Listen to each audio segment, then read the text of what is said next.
አይቸር መድኃኔዓለም ጉባኤ ላይ ስቄ አላውቅም። ዛሬ ሳቁ። ድምፅ አውጥቶ መሳቅ በጣም ኃጢአት ነው፣ ነውር ነው። እንዴት ዋላችሁ? ነገ ጫት ከሚቅሙ ጫት ቤት ላይ እዛው በዚህ ጉንጫቸው ጫት ይዞ በዚህኛው ስጋው ደግሞ እናቀበላቸው ትለኛለህ። ደግሞ መጣ እሱ ነው የሚቀር አይጣሉ እና ቤተ ክርስቲያን ጥንት ከመጣችበት መንገድ ሰው ሲጠፋ ማንም ገብቶ የሚንጨባረቅባት ሆነች። ማንም ገብቶ የሚንቦራጨቅባት ሆነች። ባለቤት አልባ ሆነች። ታውቃላችሁ፣ በዓለም በመላው ዓለም ፕሮቴስታንት በለው በተለይ ካቶሊክና ምስራቆቹን ተመልከተው፣ ዳኛ የሌለበት ቤት ማለት ታውቃላችኋል። ከዓለም ክርስቲያኖች ፕሮቴስታንቱን እንተውና ዳኛ የሌለበት ቤት ማናት? የኢትዮጵያ ኦርቶዶክስ ተዋሕዶ ቤተክርስቲያን። የትኛውም ቦታ ለምሳሌ ግብፅ ውስጥ አንድ ክርስቲያን ካሴት አውጥቶ ያለ ቤተክርስቲያኗ እውቅና አሳትሞ ለሰው መሸጥ ይችላል? መጽሐፍ አሳትሞ እንደዛ ማድረግ ይችላል? የለም። ወደ ምስራቁ ዓለም ብትሄዱ ይቻላል። ምክንያቱም ባለቤት አልባ አደረጓት። በሙሉ ታጠበች። ታጠበች ማለት ለመንጻት አይደለም። እንዴት ባላችሁ አንድን ስዕል ሸራ ላይ በቀለም የተሳለን ስዕል በውሃ ታጥበዋል? ምክንያቱም በውሃ ብታጥበው ምንድን ነው የሚሆነው? ሙሉ በሙሉ ይለቃል። ቤተክርስቲያን እንደዛ ነው። እምነቷን፣ ስርዓቷን፣ ህጓን እንዲህ ነው እየታጠበ ያለው። በነገራችሁ ላይ ለምንድን ነው ሰዎች የሚጠሉ ብላችሁ ብትመራመሩ፣ ምንም ሚስቱን ቀምቼው ነው፣ እናት አባቱን ገድዬበት ነው። ለምን የሚጠላኝ? ምን አድርጌው ነው? መስማት የማይፈልገውን ነገር ስለምነግረው ነው። አለቀ። ሌላ ምንም ነገር የለም። አልከፈለኝ፣ አያኖረኝ። የሚያኖረኝ ቸሩ እግዚአብሔር ነው። ቸሪቱም አምላክ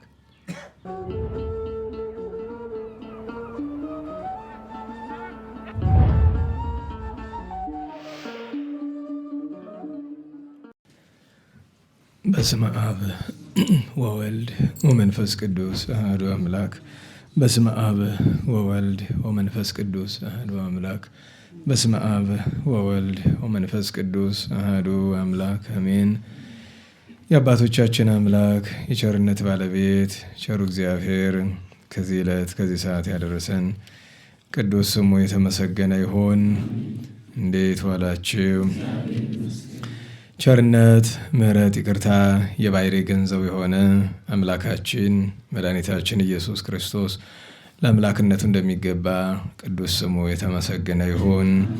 እመቤታችን ወላዲተ አምላክ ንጽሕት ቅድስት ድንግል ማርያም፣ ቅዱስ መስቀል፣ ቅድስት ቤተ ክርስቲያን፣ ወዳጆቹ ቅዱሳን ሁሉ የተመሰገኑ ይሁኑ።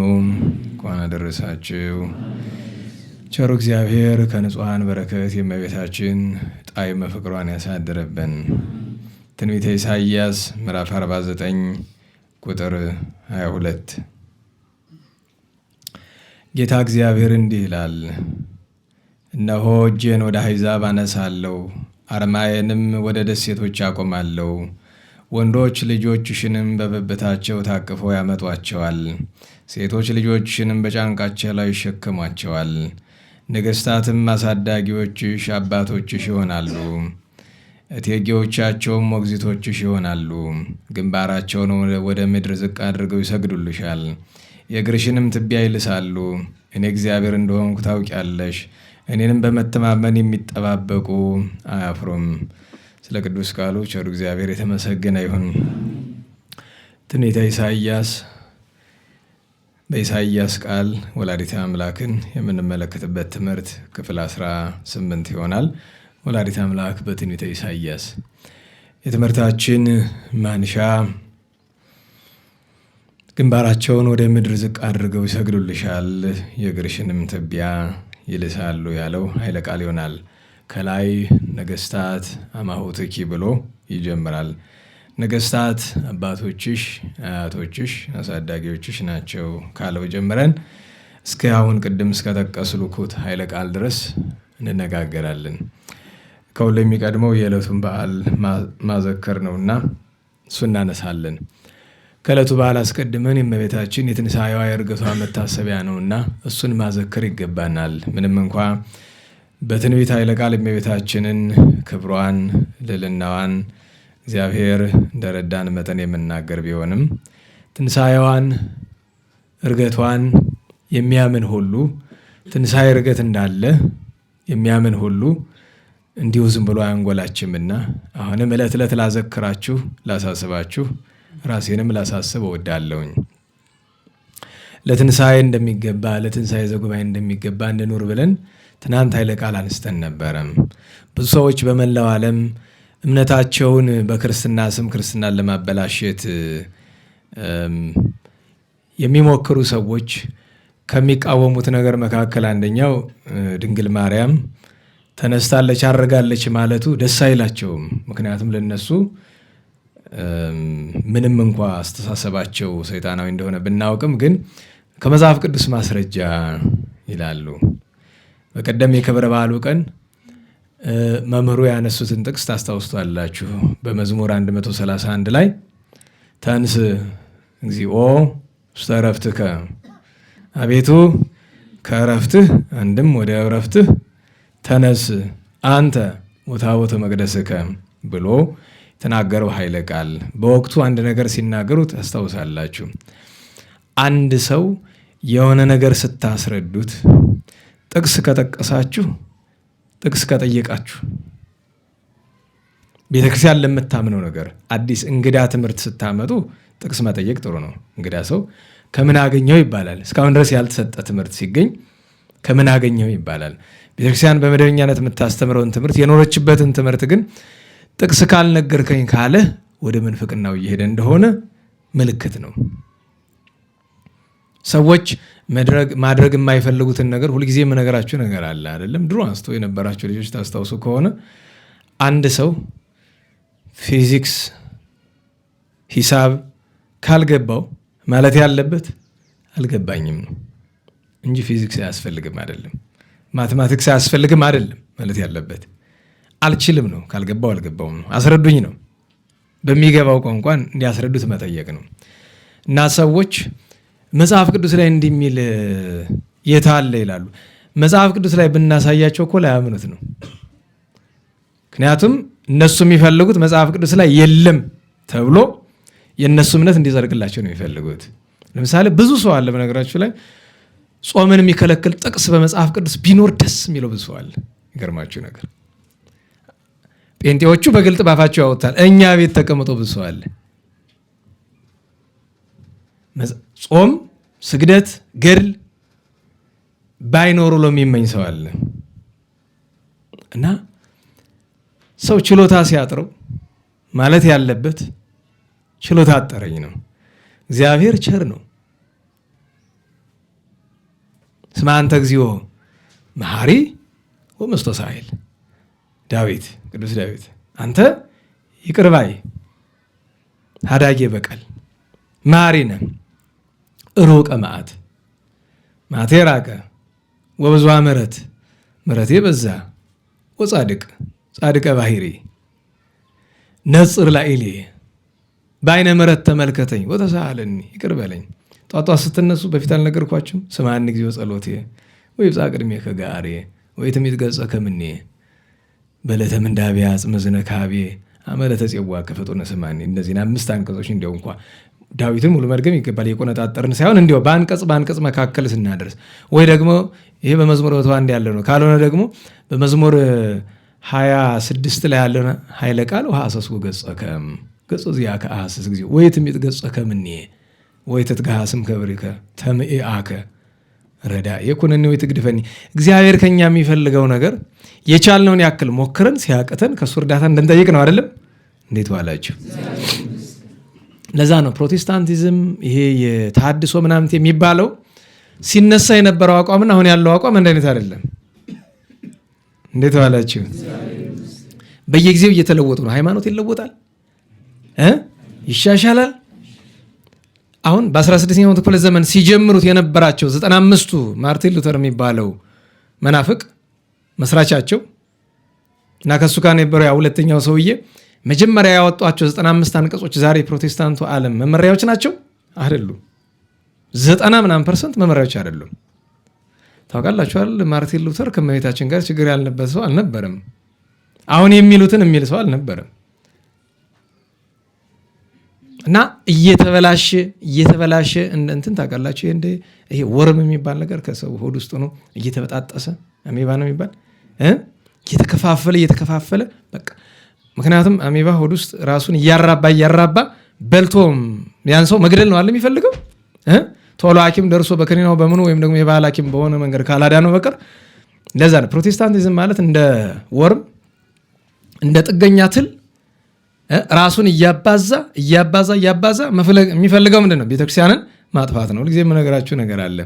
ፕሮቴስታንቲዝም የተመሰረተው ክርስትናን ፊት ለፊት ማጥፋት ስላልተቻለ ክርስትና በሚመስል መንገድ ማጥፋት ነው። ወይም ደግሞ ጠንካራ አጥር ያለውን ግቢ መስረክ ከፈለክ አሰለጥ ሌባ ያስፈልጋል ይባላል። አሰለጥ ምን ማለት ነው? ቤተሰብ የሚመስል ወዳጅ የሚመስል ሌባ ማለት ነው። አሰለጥ ሌባ ይባላል።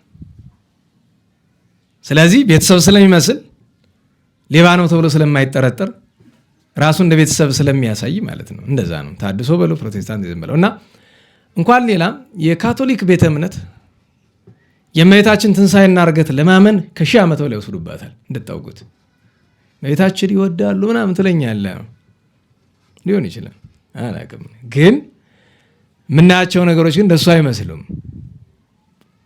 ኧረ ኢቭን የካቶሊክ ቤተ እምነትም እነሱም ደግሞ እንደ እስስት ነው የሚያደርጋቸው አይደል? አሁን ለምሳሌ በካቶሊክ ቤተ እምነት ታቦት የተወገዘ ነገር ነው አይደለም?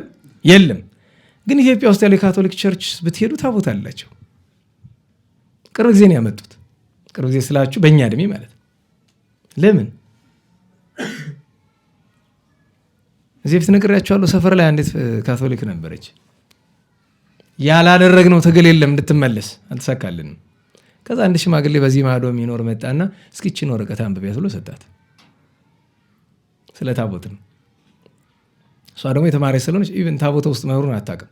ይህን ያህል ዘመን ካቶሊኩን አስተኖሩ ማለት ነው። ታቦት እንዳላቸው እዚህ ኢትዮጵያ ውስጥ ነው በነገራቸው ላይ እዛ ውጭ የለም።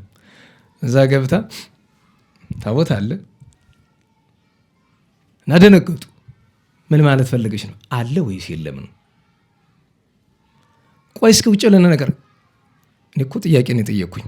ይሄ ምንም ማብራሪያ አይፈልግም። ለማብራሪያው መጀመሪያ አለ ወይ የለም ይቀድማል። አለ። ቫቲካን ታቦት አለ። ምክንያቱም ቫቲካን የምታደርገውን ብቻ ነው የሚያደርጉት። የለም። ደህና ሆኑ። መታ ሄደች፣ መታ እዚህ ተጠመቀች፣ አበቃ። ያ ሰውዬ ትልቅ ሰው እኮ ምንም ክርክር የለው። የሆነ ወረቀት ሰጥቷት ሄደ። እሱ እኮ አይደለም የጻፈው፣ ተጽፎ አግኝቶት ነው ሰጥቷት ሄደ። ትልቅ ሰው ነው፣ በእምነቱም ጠንካራ ነው። የሚያሳዝነው ነገር ግን እነሱን እንዳንወቅስ የሚያደርግን ችግር ግን አለ። ከእነሱ የወሰድነው ስንት ነገር ነው ያለኝ የቤተክርስቲያን የማትቀበለው ነገር አይደል? ብዙ ነገር። የእኛ ቤተክርስቲያን በዚህ ዘመን ከፕሮቴስታንቱም ከምኑም ጠቅላላ እኮ ታውቃላችሁ አይደለም? እኛ ሁልጊዜ ላለው አብዛኞቻችን በተለይ በአገልግሎት አለን የምንል ሰዎች ስማችን ኦርቶዶክስ፣ መሬት ላይ ያለ ኑሯችን ግን የፕሮቴስታንት ነው። ፕራክቲካሊ ምንም ጥያቄ የሌለ በቃ በተግባር የአብዛኞቻችን እንደዛ ነው። ኦርቶዶክሳዊ መልክ የለንም። ኦርቶዶክሳዊ ገጽታ የለንም። ያሳዝናል። አስቡት። ከጥቃቅኑ ነገር ጀምሮ እኔ በጣም የሚያስገርመኝ ነገር ለአንድ የሰንበት ተማሪ የመንፈስ ቅዱስ ምሳሌ ከሆነ ጌታችን የደብረ ታቦር አለ ወኮነ ልብሱ ጻዕዳ ከመበረድ ይላል አይደል? ስለዚህ ማንኛውም ክርስቲያን እንኳን በአገልግሎት ጊዜ በአጠቃላይ ህይወቱ ምን አይነት ነው መልበስ ያለበት? ነጭ ነው አይደለም? በግብፅ ታሪክ በ8ኛው ክፍለ ዘመን የግብፁ ከሊፋ እስላሙ መሪ የግብፅ ክርስቲያኖች እና አይሁዶችን ጨምሮ ነጭ መልበስ በአዋጅ ከለከላቸው። ደምን ያለቀሱ ነጭ መልበስ ስለከለከላቸው ማለት ነው። ነጭ ልብስን የሚያስጠላ ከጋኔን ውጭ ሌላ ምን አለ? መኃልየ ሰሎሞን ስንተረጉም ታስታውሳላችሁ አይደለም? እሁየ ጻዕዳ ወቀይሕ የሚለው አስቡት። ነጭ ልብስን የሚያስጠላ ምንድን ነው ያገኘ ነው? ነጠላን የሚያስጠላ። በነገራችሁ የኢትዮጵያ ኦርቶዶክስ ተዋሕዶ ቤተክርስቲያን ለየት ያለ ሀብቷ ነጠላ ነው። ነጠላ ስላችሁ ዝም ብሎት ነጠላ፣ አሁን የለበሳችሁት ነጠላ ነጭነቱ ብቻ እንዳይመስላችሁ። የተሰራ በምንድን ነው? ሸማቃ ነው አይደለም? በቤተክርስቲያን በትርጓሜ እኔታም አሉ ትርጓሜ መምህር ናቸው። ሰሞኑን ሲተረጉሙ ታስታውሳላችሁ። ቅዳሴ ማርያም ላይ ወድንግል ምልዕተ ውዳሴ በመኑ በአምሳለ ምን አስተማስትለኪ ካለ በኋላ ምናማንቲ ዘምኔኪ ለብሰ አማኑኤል ለሰተ ስጋ ዘይተርጉም ስፎ ገብረ ዘምጥንተ ስጋው ለአዳም ወፋኢሙኒ ስጋ ዚአኪ ወመስቀሁ ቃል ለልዩ ኢየሱስ ክርስቶስ እያለ እመቤታችን በምን እየመሰለ ነው የሚናገራት? በሸማኔ ዕቃ ልብስ መስሪያው ለምን ቢባል ይሄ የለበስነው ልብስ ምስጢረ ተዋሕዶ ያለው ነው። ምክንያቱም ዛሬ አብዛኞቻችሁ የለበሳችሁት ልብስ ሙሉ ዘሃ ነው። ጥንት ግን ሙሉ ዘሃ አይሰራም። በነገራችሁ ላይ ይሄን እንግዲህ ቨርቲካልና ሆሪዞንታል በሚል ምንድን ነው ቀጥ ያለና ጋድሙን ስትመለከቱት አንድ አይነት ነገር አይደረግም፣ የተለያየ ናቸው። ልክ እንደ ሻማ እንደ ጧፍ እንደዚህ ልብስ ያሉ ምሳሌነት ያላቸው ናቸው ለምስጢረ ተዋሕዶ። ከሁሉ ግን ነጭነቱን እንሻዋለን። ምክንያቱም ጌታ ሲጸነስ የብርሃን ጎርፍ፣ ሲወለድ የብርሃን ጎርፍ፣ በደብረ ቁስቋም ከስደት ሲመለስ የብርሃን ጎርፍ፣ ሲጠመቅ የብርሃን ጎርፍ፣ ትንሣኤውን ሲገልጥ በደብረ ታቦር፣ በሆሳዕና፣ በዕርገቱ፣ በረደተ መንፈስ ቅዱስ ሁሉ የታየ ምንድን ነው? ብርሃን። ያም ብርሃን ታዲያ በምን ገለጠው? በጌታ በደብረ ታቦርና ወኮነ ልብሱ ጻዕዳ ከመበረድ። እንደገና ደግሞ ጌታ በተነሳ ጊዜ ሁለቱ ግሩማን መላእክት ልብሳቸው ምን ነበረ ይላል? ነጭ። እና ምንድን ነው የሚያደርግልን? ከካቶሊኩ ከፕሮቴስታንቱ የሆነ ልብስ አመተን ለህፃናት በማልበስ ምንድን ነው የምናገኘው? ለምንድን ነው ነጠላ እንዲጠሉ ያደረግናቸው? አንድን ታዳጊ ነጠላ በመልበስ ደስ እንዳይለው ለምንድን ነው ያደረግነው? ማን ይሄን ያደረገው? በአጋጣሚ ይመስላችኋል? በ50ዎቹ በ60ዎቹ በ70ዎቹ የተደረገው የተሐድሶ ምንፍቅና እንቅስቃሴ ያስገባው ነገር እንደሆነ ማወቅ አለባችሁ። ፒያኖ ሁሉ ቤተክርስቲያናችን ውስጥ ገብቶ ነበራል። ብዙ ነገር ገብቷል። ዛሬ የምናውቀው መዝሙር የሚለው ይሄ ተገማማ ነገር በየካሴቱ የምንሰማው አብዛኛው የተገማማ ነገር የገባ መቼ ነው? በዚያ ጊዜ እንጂ ቤተክርስቲያናችን መዝሙር የሚባል በካሴት የተቀረጸ የሚሸጥ ነገር አለ እንዴ? እንደዚህ አይነት ስርዓት አላት። መዝሙር ማለት ነው ምስጋና ማለት ነው። የኢትዮጵያ ኦርቶዶክስ ተዋሕዶ ቤተክርስቲያን መዝሙር የምትለው ምኑን ነው? የቅዱስ ያሬድን ማህሌት እኮ ነው። ሌላ መዝሙር አናውቅም እኛ። ለምን? ቅዱስ ያሬድ ከማን ነው የተማረው? ከቅዱሳን መላእክት ነው አይደለም? ታዲያ እኛ ቅዱሳን መላእክት በጌታ ልደት ጊዜ ወርዶ ያመሰግኑትን ምስጋና ለሰው ሰጡ አይደል? በእነሱ የነበረው ምስጋና ለመላእክት የነበረው ምስጋና ለሰው ልጆችም መጣ። ስለዚህ ለእኛ ምስጋና ማለት የያሬድ ማህሌት ነው። ያንን ተምሮ ያንን አጥንቶ መዘመር ሲገባ የያሬድ ማህሌት ታውቃላችሁ? ምኑን የከበደን ለማጥናት ወረብ የምናጠና በዓል ሲሆን ሰው እንዲያየን ያምናምንት የጴንጤ ልብስ ለብሰን ለማቅረብ አለሙያችን ገብተን አለሰፍራችን ሴቱም ወንዱም አለሰፍራው ገብቶ እንደዚህ የሚልበት እሱ ህገወጥ ነው፣ ነውር ነው፣ ስርዓት አይደለም። በቤተ ክርስቲያናችን ስርዓት አመስግኑ እንጂ ምስጋና እዩ አይደለም የተባልነው። ገብቷችኋል? ማመስገን ነው። ግን ስፍራ አለው። ለምሳሌ በቅዳሴ ጊዜ አመስግኑ ስለተባልን እንደ ካህኑ ሰላም ለኩልክሙ እንላለን አንልም። ይካ ያለውን ካህኑ ይለዋል፣ ይዲ ያለውን ዲያቆኑ ይለዋል፣ ይበሉ ህዝብ ሲል ደግሞ ህዝቡ ይላል። ቦታ አለው። ማህሌት የሆነ እንደሆነ ደግሞ ለምሳሌ መልክ ሲጮህ ተረኛው ጮሂ ያነሳል። ስንት ቤት? 2 ቤት። ከሶስተኛው ቤት ጀምሮ በጋራ ይጮሃላል። ስርዓት ነው። ከዚያ ግን መጸንጸል ሲጀመር ግን ሁሉ ሰው አብሮ መጮህ አለበት። እዚያ ጀምሮ ከዛ ዚቅም ሲገባ መጮህ አለበት። ወረብ ላይ ሲገባ አንሽ ካለ በኋላ ከዛ ሁላችን ነው የምንጮህ ለማመስገናል። ምክንያቱም ይሄ መዝሙር ተብሎ የመጣው ነገር ህዝቡን ኦርቶዶክሳዊውን ከያሬድ ማህሌት ከመለየት በቀር እኔ የጠቀመው ነገር አይገባኝም። ከዛ ይሄኛው ስልችት ስለሚለው ታውቃላችሁ፣ የሆነ መዝሙር ይወጣል ለተወሰነ ጊዜ ደስ ብሎ ይሰማል አይደል? ለምን? ለስጋዊ ጭንቅላታችን የሚስማማ ነገር ስለሆነ ቆይቶ ሰለቸናል አይደለም? ከዛ ሰው ሲሰለቸው ምንድነው የሚፈልግ? ሌላ መዝሙር ወጣ እንዴ ይላል። ደግሞ ሌላ መዝሙር ቁጥር ስንት ምናምን ቁጥር ምናምን ይባል። ደግሞ ቁጥር ይሰጠዋል። በነገራችሁ ላይ እንዴት ዋላችሁ? የቅዱስ ያሬድ ድጓውን እንዲያው በቁጥር ብንከፋፍለው ስንት ይወጣው ይሆን?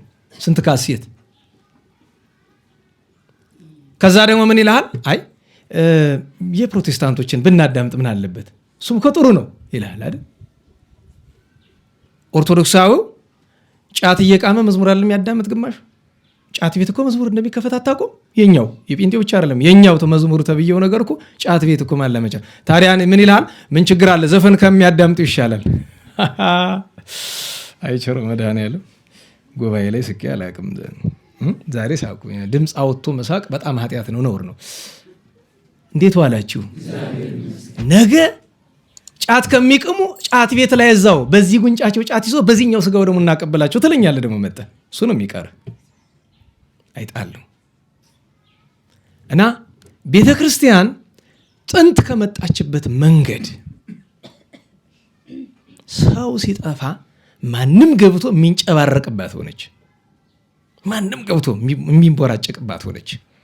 ባለቤት አልባ ሆነች። ታውቃላችሁ፣ በዓለም በመላው ዓለም ፕሮቴስታንት በለው በተለይ ካቶሊክና ምስራቆቹን ተመልከተው፣ ዳኛ የሌለበት ቤት ማለት ታውቃላችኋል። ከዓለም ክርስቲያኖች ፕሮቴስታንቱን እንተውና ዳኛ የሌለበት ቤት ማናት? የኢትዮጵያ ኦርቶዶክስ ተዋሕዶ ቤተክርስቲያን። የትኛውም ቦታ ለምሳሌ ግብፅ ውስጥ አንድ ክርስቲያን ካሴት አውጥቶ ያለ ቤተክርስቲያኗ እውቅና አሳትሞ ለሰው መሸጥ ይችላል? መጽሐፍ አሳትሞ እንደዛ ማድረግ ይችላል? የለም። ወደ ምስራቁ ዓለም ብትሄዱ ይቻላል። ምክንያቱም ባለቤት አልባ አደረጓት። በሙሉ ታጠበች። ታጠበች ማለት ለመንጻት አይደለም። እንዴት ባላችሁ አንድን ስዕል ሸራ ላይ በቀለም የተሳለን ስዕል በውሃ ታጥበዋል? ምክንያቱም በውሃ ብታጥበው ምንድን ነው የሚሆነው? ሙሉ በሙሉ ይለቃል። ቤተክርስቲያን እንደዛ ነው። እምነቷን፣ ስርዓቷን፣ ህጓን እንዲህ ነው እየታጠበ ያለው። በነገራችሁ ላይ ለምንድን ነው ሰዎች የሚጠሉ ብላችሁ ብትመራመሩ ምንም ሚስቱን ቀምቼውን እናት አባቱን ገድዬበት ነው። ለምን የሚጠላኝ? ምን አድርጌው ነው? መስማት የማይፈልገውን ነገር ስለምነግረው ነው። አለቀ። ሌላ ምንም ነገር የለም። አልከፈለኝ፣ አያኖረኝ። የሚያኖረኝ ቸሩ እግዚአብሔር ነው፣ ቸሪቱን ማምላክ። በምን ምክንያት አነሳው ብላችሁ ብትሉ እኛ ለትንሳኤው የሚገቡ ምክንያት የእመቤታችን ትንሳኤ እናርገት ብለን ስንል እንዲህ የእመቤታችን ትንሳኤ የጌታን ትንሳኤ መተረክ እኮ ብቻውን አያጸድቅም። ምክንያቱም ትንሳኤው የሚነገረን ብለን የለ ተንሥአ ክርስቶስ ከመ ይምሃረነ ተንሥኦ ሥጋቲናል። ክርስቶስ የተነሳ እናንተ ምን ትላላችሁ ሲል ነው፣ ትነሳላችሁ ነው። እነሳለሁ ብሎ የሚያምን ሰው እንዲህ ነው የሚኖር። እንዲህ ነው ክርስትና፣ እንዲህ ነው አያያዙ፣ እንዲህ ነው ህጉ፣ እንዲህ ነው ስርዓቱ። ፍትሐ ነገሥት የሚለው ስም የሚቀፈው ትውልድ እኮ ፈጥረናል። ትውልድ ስላችሁ ህዝቡ እንዳይመስላችሁ አገልጋይ ነኝ ብሎ ቄስ፣ ዲያቆን፣ ሰባኪ ምናምን ጉባኤ ቤት ሁሉ ተምሬያለሁ የሚል ፍትሐ ነገሥት የሚል ቃል የሚቀፈው ትውልድ መጥቷል። ቅድም ያልኩ ያንን ነው። ካልቻልክ አልቻልኩም ወድ ብለህ ወደ እግዚአብሔር ጩህ፣ መቻለውን ስጠኝ በለው። ካልሆነ ጠዋት ማታ ምሕረት ለምን። በነገራችሁ ላይ ከባድ ውግ ያለ በጣም እንዲያው በሰውኛ እንለካው ይባል ከባድ ውግ ያለ ፍትሐ ነገሥት ላይ ነው ወይስ ወንጌል ላይ ይመስላል? ነገሩኝ እንጂ። ኧረ በሞቴ እስቲ ላንብብላችሁ። ፈቃደኞች ናችሁ? ላንብብላችሁ። ከዚች ገና አንዲቱን አንቀጽ ነው። እስኪ እችኛዋን ሰርቻታለሁ የምትሉት ካላችሁ። ሰው ፍትሐ ነገሥት ይላል ለጥላቻ ነው። እስኪ በጣም የለመዳችሁት ቃል ነው። የቅዱስ ማቴዎስ ወንጌል ምዕራፍ 5 ቁጥር 1 አንቀጸ ብፁዓን። ብዙ ሕዝብ ባየ ጊዜ ወደ ተራራ ወጥቶ ተቀመጠ። ደቀ መዛሙርቱም ወደ እርሱ ቀረቡ፣ አፉንም ከፈተ፣ እንዲህም ብሎ አስተማራቸው። አንደኛ በመንፈስ ነዳያን የሆኑ ብፁዓን ናቸው፣ መንግሥተ ሰማያት የእነርሱ ናትና። ልብ በሉ። በመንፈስ ድሃ ያልሆነ ከቶ ሁኔታ ይገባ። በመንፈስ ድህነት ምን እንደሆነ እንኳን ታውቃላችሁ? እንኳን በተግባር መኖር ታውቁታላችሁ? ምንድን ነው በመንፈስ ድሃ መሆን? ትህትናን፣ መንኖ ጥሪትን፣ እውቀት እያለው እኔ ደንቆሮ ነኝ ማለትን፣ ሀብት እያለው ለድሃ መጽውቶ ድሃ መሆንን ታውቁታላችሁ? እናውቀዋለን። እንኳን ይቅርና ያቅራቅምቦ እዚህ ተቀምጣችሁ የምትሉ ወንድሞቶቻችን ብዙ ጥረት የምታደርጉ ታውቁታላችሁ በተግባር ይሄ ምን እንደሆነ። እንቀጥል። ዛሬ የሚያዝኑ ብፁዓን ናቸው መጽናናትን ያገኛሉ። ታዝናላችሁ፣ ስለ ነፍሳችሁ ታለቅሳላችሁ፣ እናለቅሳለን። ነገ መጽናናት እንዴት የምናገኘው? የዋሃን ብፁዓን ናቸው። የዋሃት ምን እንደሆነ እንኳን እናውቀዋለን። ምንድን ነው የዋሃት? ቅንነት ምንድን ነው? እንግዲህ በ10ቱ ትእዛዛተ ኦሪት አንጻር የተሰሩ 10ቱ ትእዛዛተ ወንጌል የሚባሉ እነዚህ ናቸው። 6ቱ ትእዛዛት እንዳሉ 10ቱ ትእዛዛት 10ቱ አናቀጸ ብፁዓን ይባላሉ። 10ሩ የብፅዕና አንቀጾች 9ኙ እዚህ ነው ያሉት። 10ኛው ያለ በቅዱስ ዮሐንስ ወንጌል ምዕራፍ 13 ላይ ነው። ጌታ የደቀ መዛሙርቱን እግር ካጠበ በኋላ ምን አላቸው? ብፁዓን አንትሙ እመገበርክምዎ። ስለሰበከው አይደለም፣ ስላወራው አይደለም፣ እግር ያጠብክ ቀን ነው። ግን እግር ስታጠብ መርጠህ ትልቁን ሰው ምናምን አይደለም።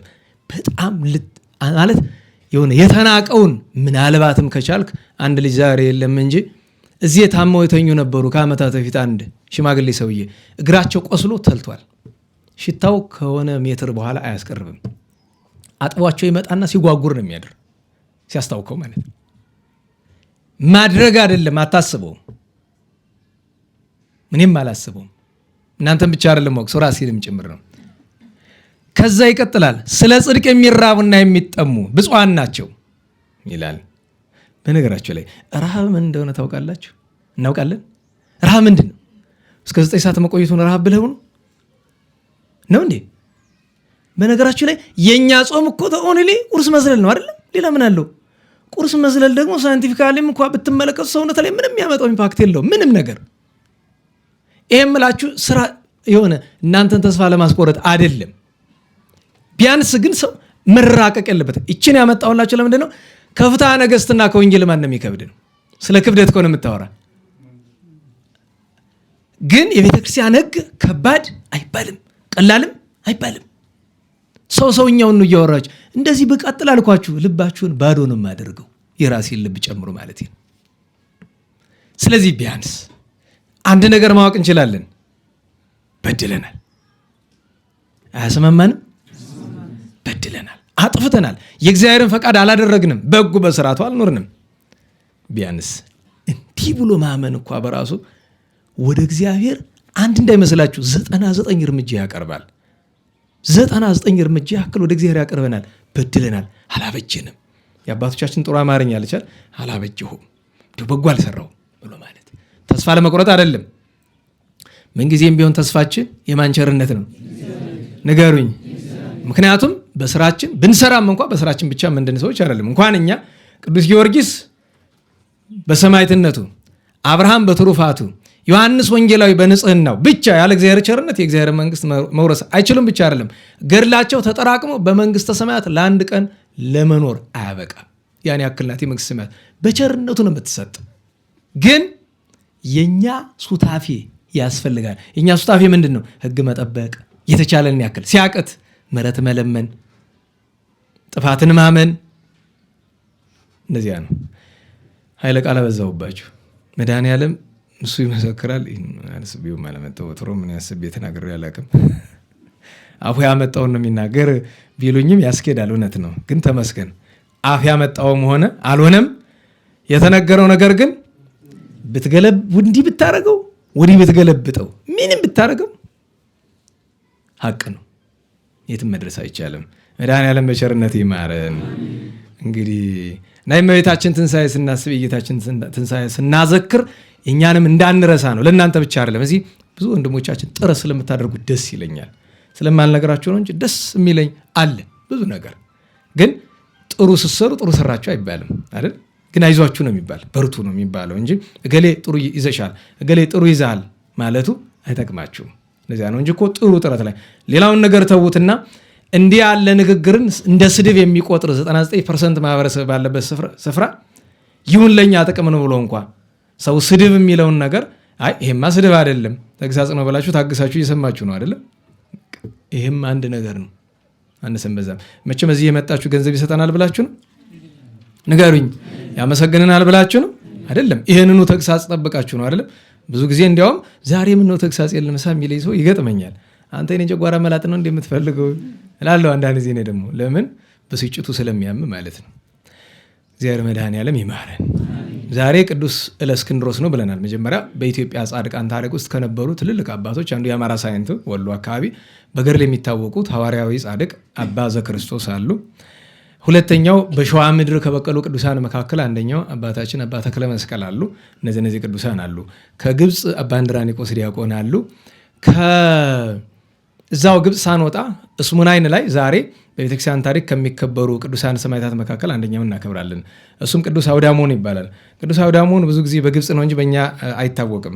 ቅዱስ አውዳሞን ማለት እመቤታችን ድንግል ማርያም ጌታችንን አዝላ ከሄሮድስ ስትሸሽ በሶሪያ በሊባኖስ ቆይታ ወደ ግብፅ ከወረደች በኋላ እስሙናይን የሚባል ሀገር ስትገባ ዝና ተሰማ። ምክንያቱም የእመቤታችን መልኳ ደም ግባቷ የጌታችን መልክዓ ገጹን ሲመለከቱ በጣም ግራ ገባቸው። እንደዚህ አይተው አያውቁም። እና ነገሩ ሲወራ አውዳሞን ከሚባል አንድ ደግ ሰው ይደርሳል እና ሄደው ይነግሩታል። ወሬ ነጋሪዎች ምንድነው ሲል እንዲሁ እንደ ፀሐይ የሚያበራ የንጉሠ ነገሥት ልጅ የሚመስል ግን ደግሞ ስደተኛ ንግሥት የምትመስል እናት ያለችው ደግሞ ልጅ ናት አየነ ይሉታል።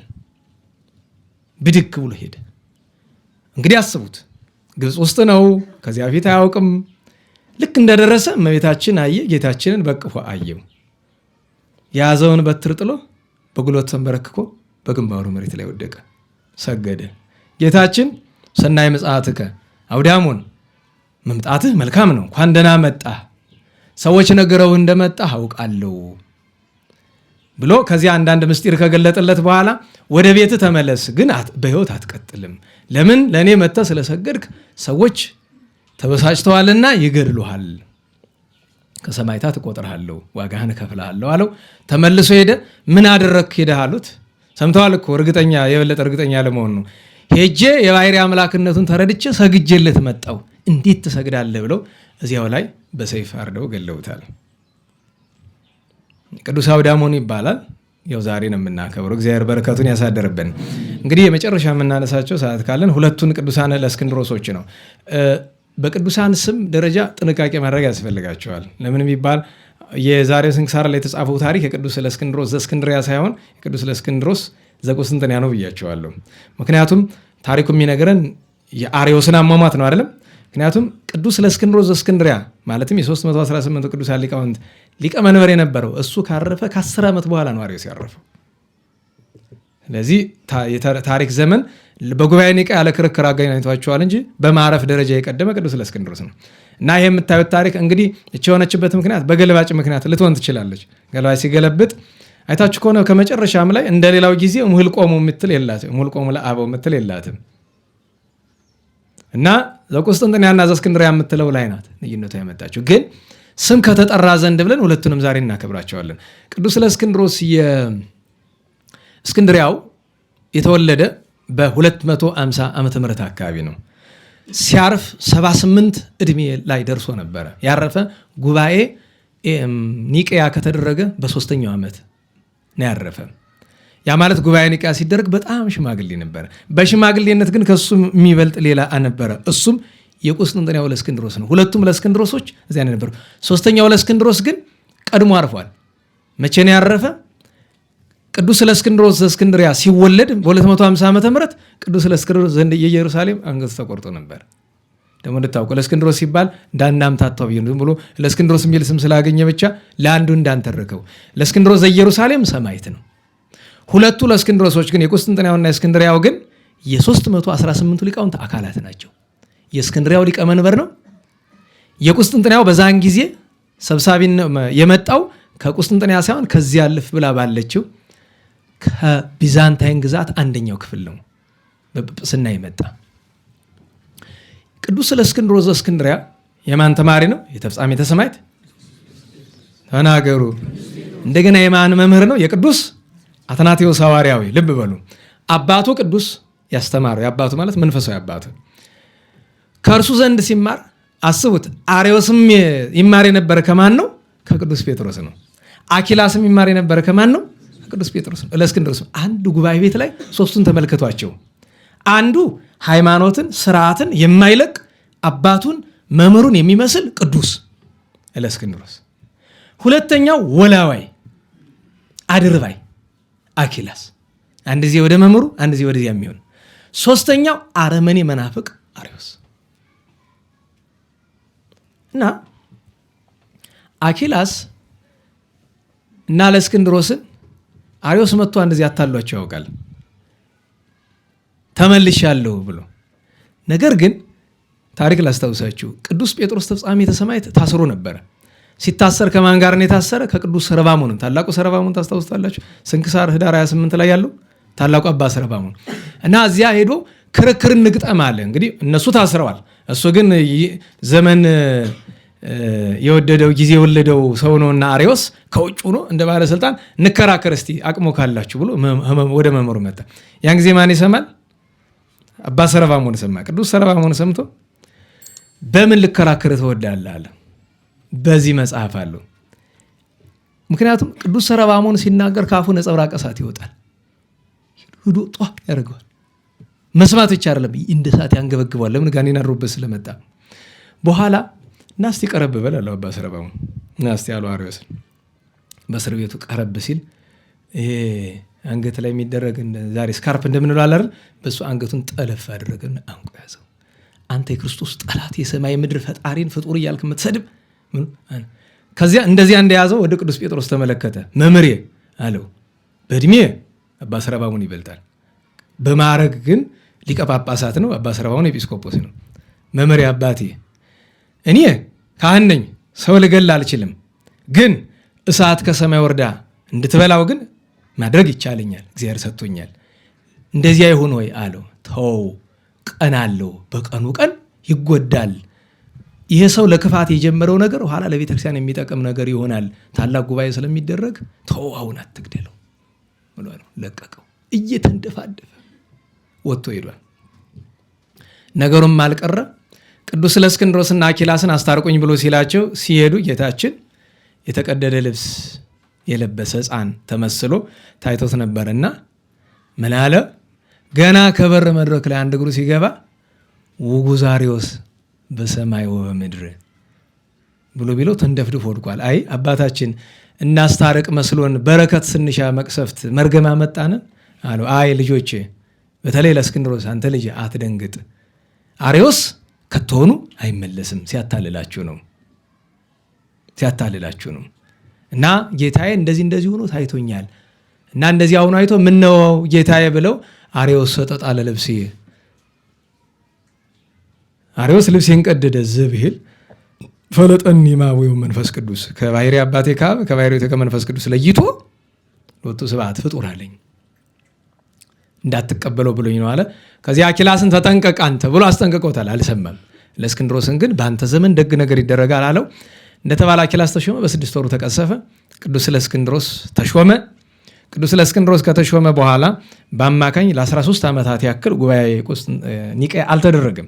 ከመደረጉ በፊት በየጉባኤው እየሄደ ሲያመለክት ለእስክንድሮስ እየሄደ ሲረታው፣ በዚያ ወቅት ደግሞ ሌሎች የሚረብሹ መናፍቃን ነበሩ፣ ግን ደጋግ አባቶች ደግሞ ነበሩ። እንደነ ቅዱስ አባት ማን ይባል ይሄ ቀኝ አካሉ በዘመነ ሰማዕታት እነ ዲዮቅልጥያኖስ ቀኝ አካሉን አሰቃይቶ ሽባ ያደረጉት አባት ባለፈው ነግራችኋለሁ። ባለውለታችሁ ነው ብያችሁ። ዲያቆን በጉባኤ ኒቅያ ነው እኮ ዲያቆን እንዲያገባ የተፈቀደ እንጂ ከጉባኤ ኒቅያ በፊት እኮ ዲያቆን በድንግልና ነው የሚኖር የነበረ፣ ማግባት አልነበረም። ከጉባኤ ኒቅያ በፊት በ3ኛው ክፍለ ዘመን በነበረው ጉባኤ ላይ ተወሰነ ዲያቆን እንዳያገባ። ያ ውሳኔ ደግሞ የቤተክርስቲያን ውሳኔ ነው። የጉባኤ ውሳኔ የቤተክርስቲያን ውሳኔ ነው። ኧረ በሞት አንድ ሰው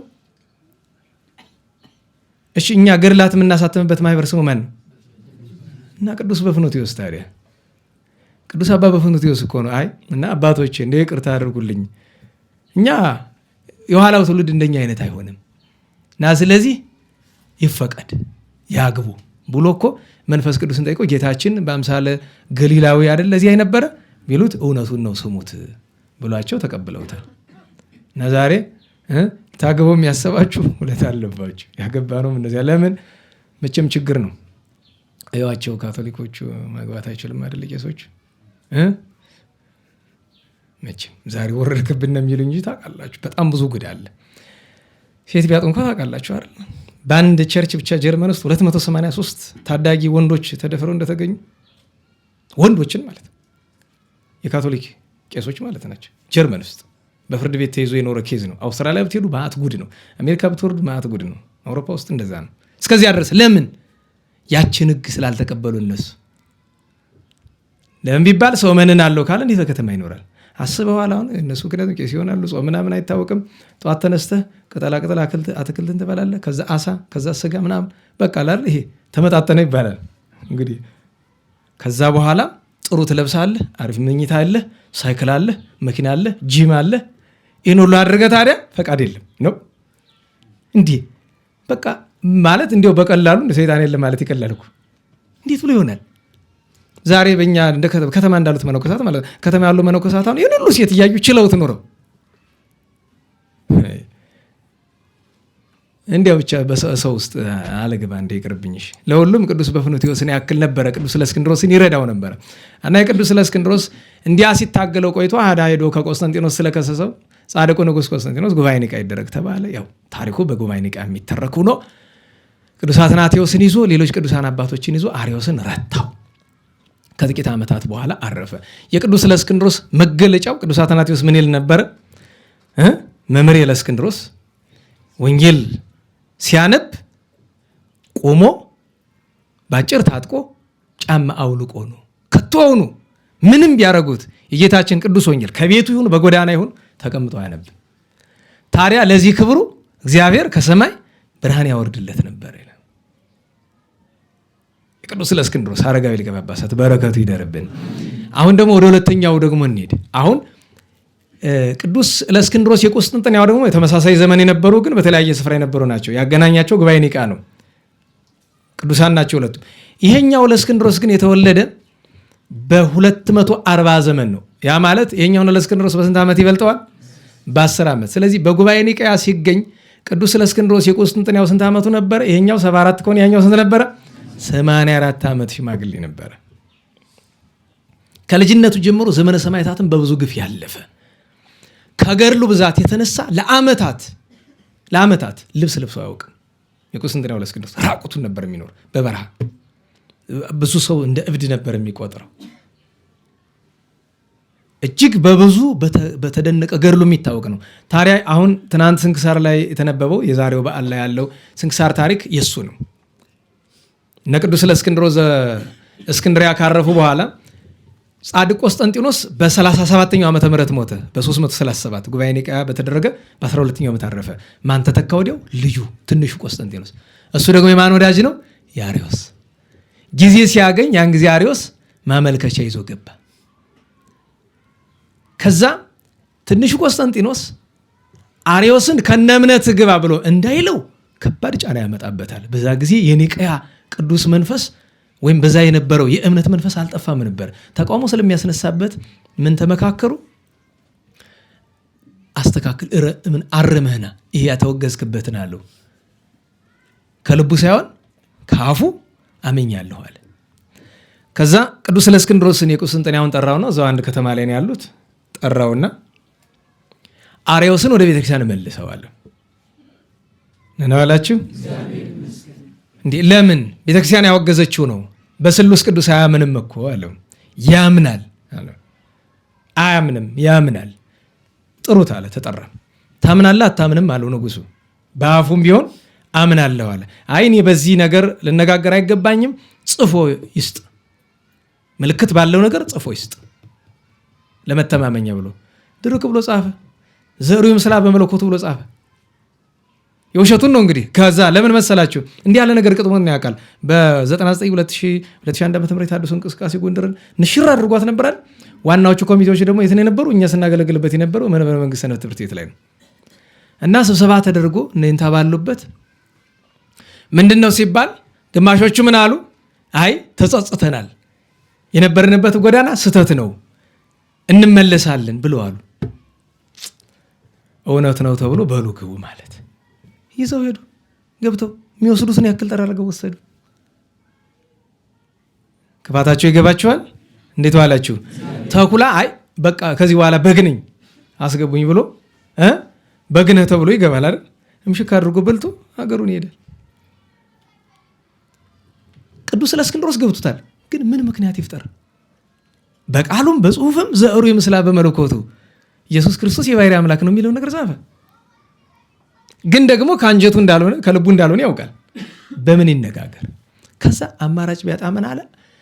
አርዮስ ሲወገዝ ደብዳቤውን ያነበበ ቅዱስ አትናቴዎስ ስለሆነ አትናቴዎስ በሌለበት አይሆንም። እንደሱ የሚባል ምክንያት አልቀበልህም። 7 ቀን ሰጥቼሃለሁ። በ7 ቀን ባትመልሰው የመመለስ መገለጫ ደግሞ አባቴ ቆስጠንጢኖስ በሰራት በታላቋ የቅድስት ሶፊያ ቤተክርስቲያን ላይ እንዲቀድስ ባታደርገው በአንተ ላይ ማድረገውን አሳያለሁ። ምክንያቱም አትናቴዎስን የዛን ጊዜ ከመኖሩ አፈናቅሎት ነበር። አሳያለሁ ማረግብህ ነው ብሎ ፎከረበት። ቅዱስ እለእስክንድሮስ የሚያሳዝነው መሰደዱ አይደለም፣ ቤተ ክርስቲያን ለጠላት መሰጠቷ ነው። ያችን ሳምንት ከእህል ከውሃ ተከልክሎ ጾመ፣ ጸለየ፣ አለቀሰ። ምን ይል ነበር?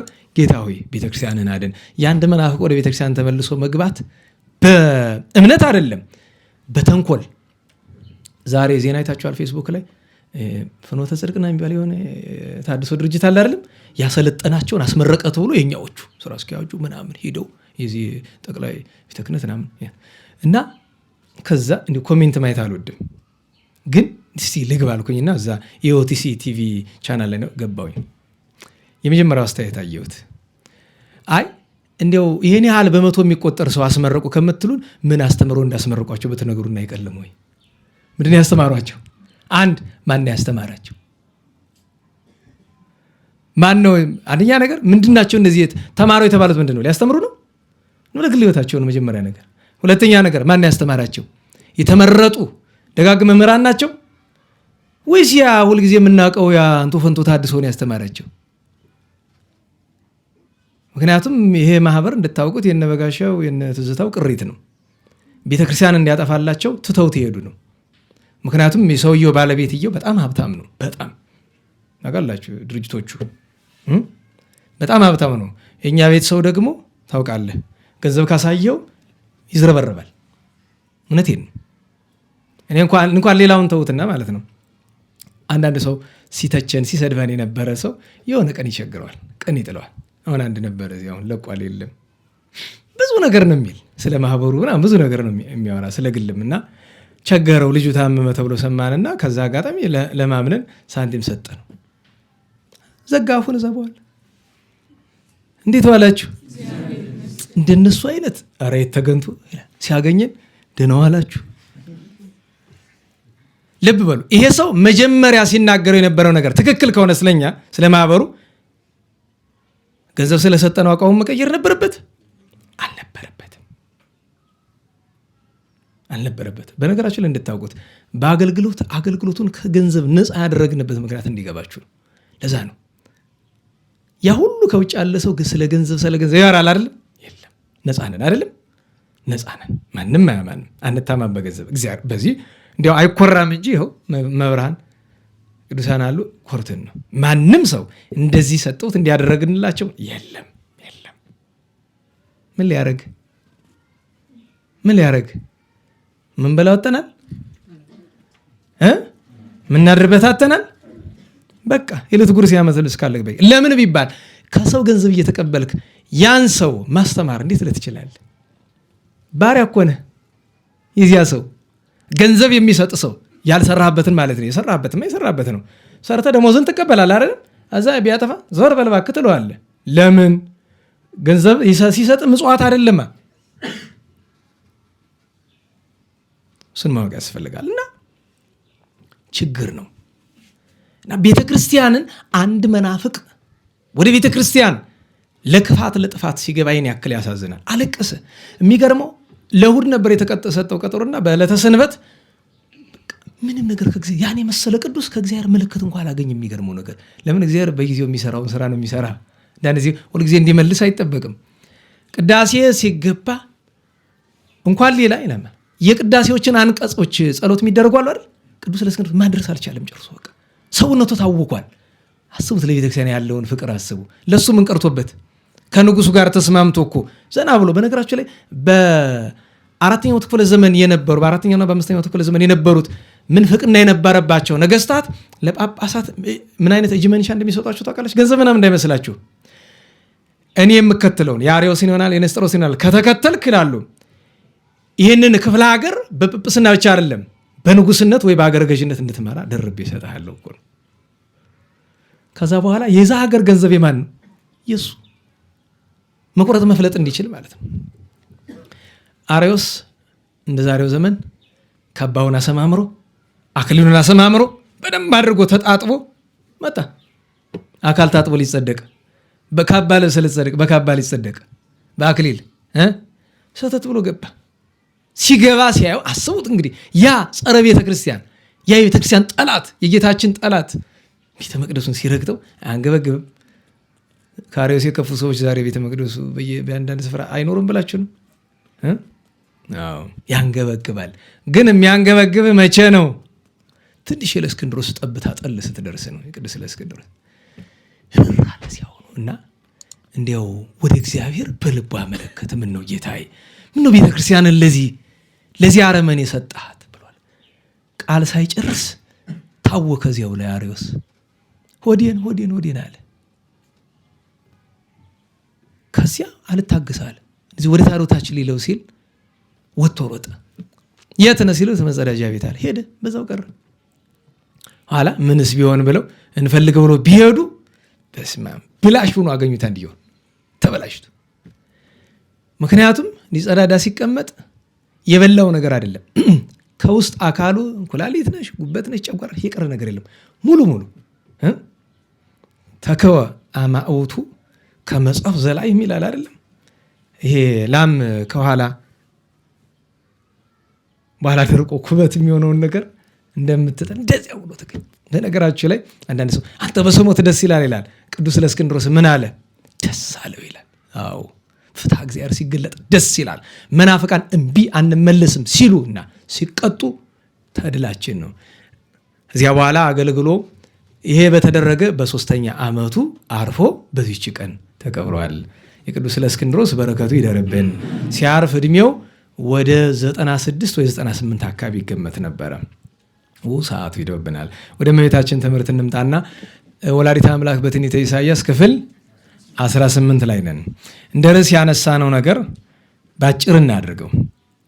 ልዑለ ቃል ኢሳይያስ አሁን ራሱ ትናንት የተረጎምነው አለ አይደለም፣ በዕለት ሪት የሚለውን እሱ ሲናገር ቆይቶ ቁጥር 23 ላይ ሲደርስ ነገስታት አማሁትኪ፣ ነገስታት አባቶችሽ፣ አያቶችሽ፣ አሳዳጊዎችሽ ናቸው። ከዚያ ቀጥሎ እቴጌዎቻቸውም ሞግዚቶችሽ ይሆናሉ አለ። ናቸው ቢል ይቀላል። ግንባራቸውን ወደ ምድር ዝቅ አድርገው ይሰግዱልሻል፣ የእግርሽንም ትቢያ ይልሳሉ። እኔም እግዚአብሔር እንደሆንኩ ታውቂያለሽ፣ እኔንም በመተማመን የሚጠባበቁ አያፍሩም ይላል። ዛሬ ትርጓሜ ያናበዛም ባጭር ነው የምናደርገው። ትኩረታችን ሁለት ነገር ላይ ይሆናል። አንደኛ የመጀመሪያ ነገስታት አሳዳጊዎችሽም ቢል አባቶችሽም ቢል አያቶችሽም ቢል ለቤተ ክርስቲያን ለምእመን የሚተረጎመውን አቆይተን ሰዓት ስለሌለን ወደ እመቤታችን ብቻ እንምጣና የጥንት የብሉይንም ትርጓሜ አቆይተን ወደ እመቤታችን እንምጣና የእመቤታችን ሐረገ ትውልድ ሲቆጠር በቅዱስ ማቴዎስ ወንጌል ስትመለከቱት የሚበዛው ምንድን ነው? የሚበዙት ምንድን ናቸው? በማዕረጋቸው ለምሳሌ ከአብርሃም ጀምሮ ይወርድና ከማን ይደርሳል? ከዳዊት አይደለም? ከዳዊት ጀምሮ ያለውን አብዛኛውን ስትቆጥሩት ምንድን ናቸው? ነገስታት ናቸው። ነገስታት አያቶችሽ ናቸው፣ አባቶችሽ ናቸው ቢል የቀና ነው። ለማን? ዳዊት፣ ሰሎሞን አያቶቿን ቢባሉ ያስኬዳል፣ አባቶቿን ቢባሉ። ምክንያቱም ለእመቤታችን ወላጅ አባቶቿ አይደሉም፣ ግን እመቤታችን ወለተ ዳዊት አለምትባል። አያት ለማለት ደግሞ ለዳዊት ወለተ ወልዱ ይላል ደግሞ አይደል? ከእርሱ ዘር የተገኘ ከእሱ ሐረገ ትውልድ ከተገኘ ቅዱስ ሰው ስለተወለደች እመቤታችን፣ ስለዚህ ለሱ ያስኬዳል። እንዴት ባላችሁ? ስለ እቴጌዎቻቸውን ቢያነሳ ተርጓጉም እንደዚያው ነው። ስለ ሚስቶቻቸው ግን በትርጓሜ ለመሳፍንት ቀጽሎም ቢነገር ያስኬዳል። የእመቤታችን ቅድመ አያቶች የሆኑ መሳፍንት የታወቁ ናቸው። ከዚያ ግን አሳዳጊዎች ስለሚል ግን ብንቀጽል እናውላችሁ። አሳዳጊዎች ብንል ዳዊት፣ ሰሎሞን አላሳደጓትም። ሕዝቅያስ፣ ኢዮስያስ አላሳደጓትም አይደለም? እመቤታችን ያሳደጋት ማን ነው?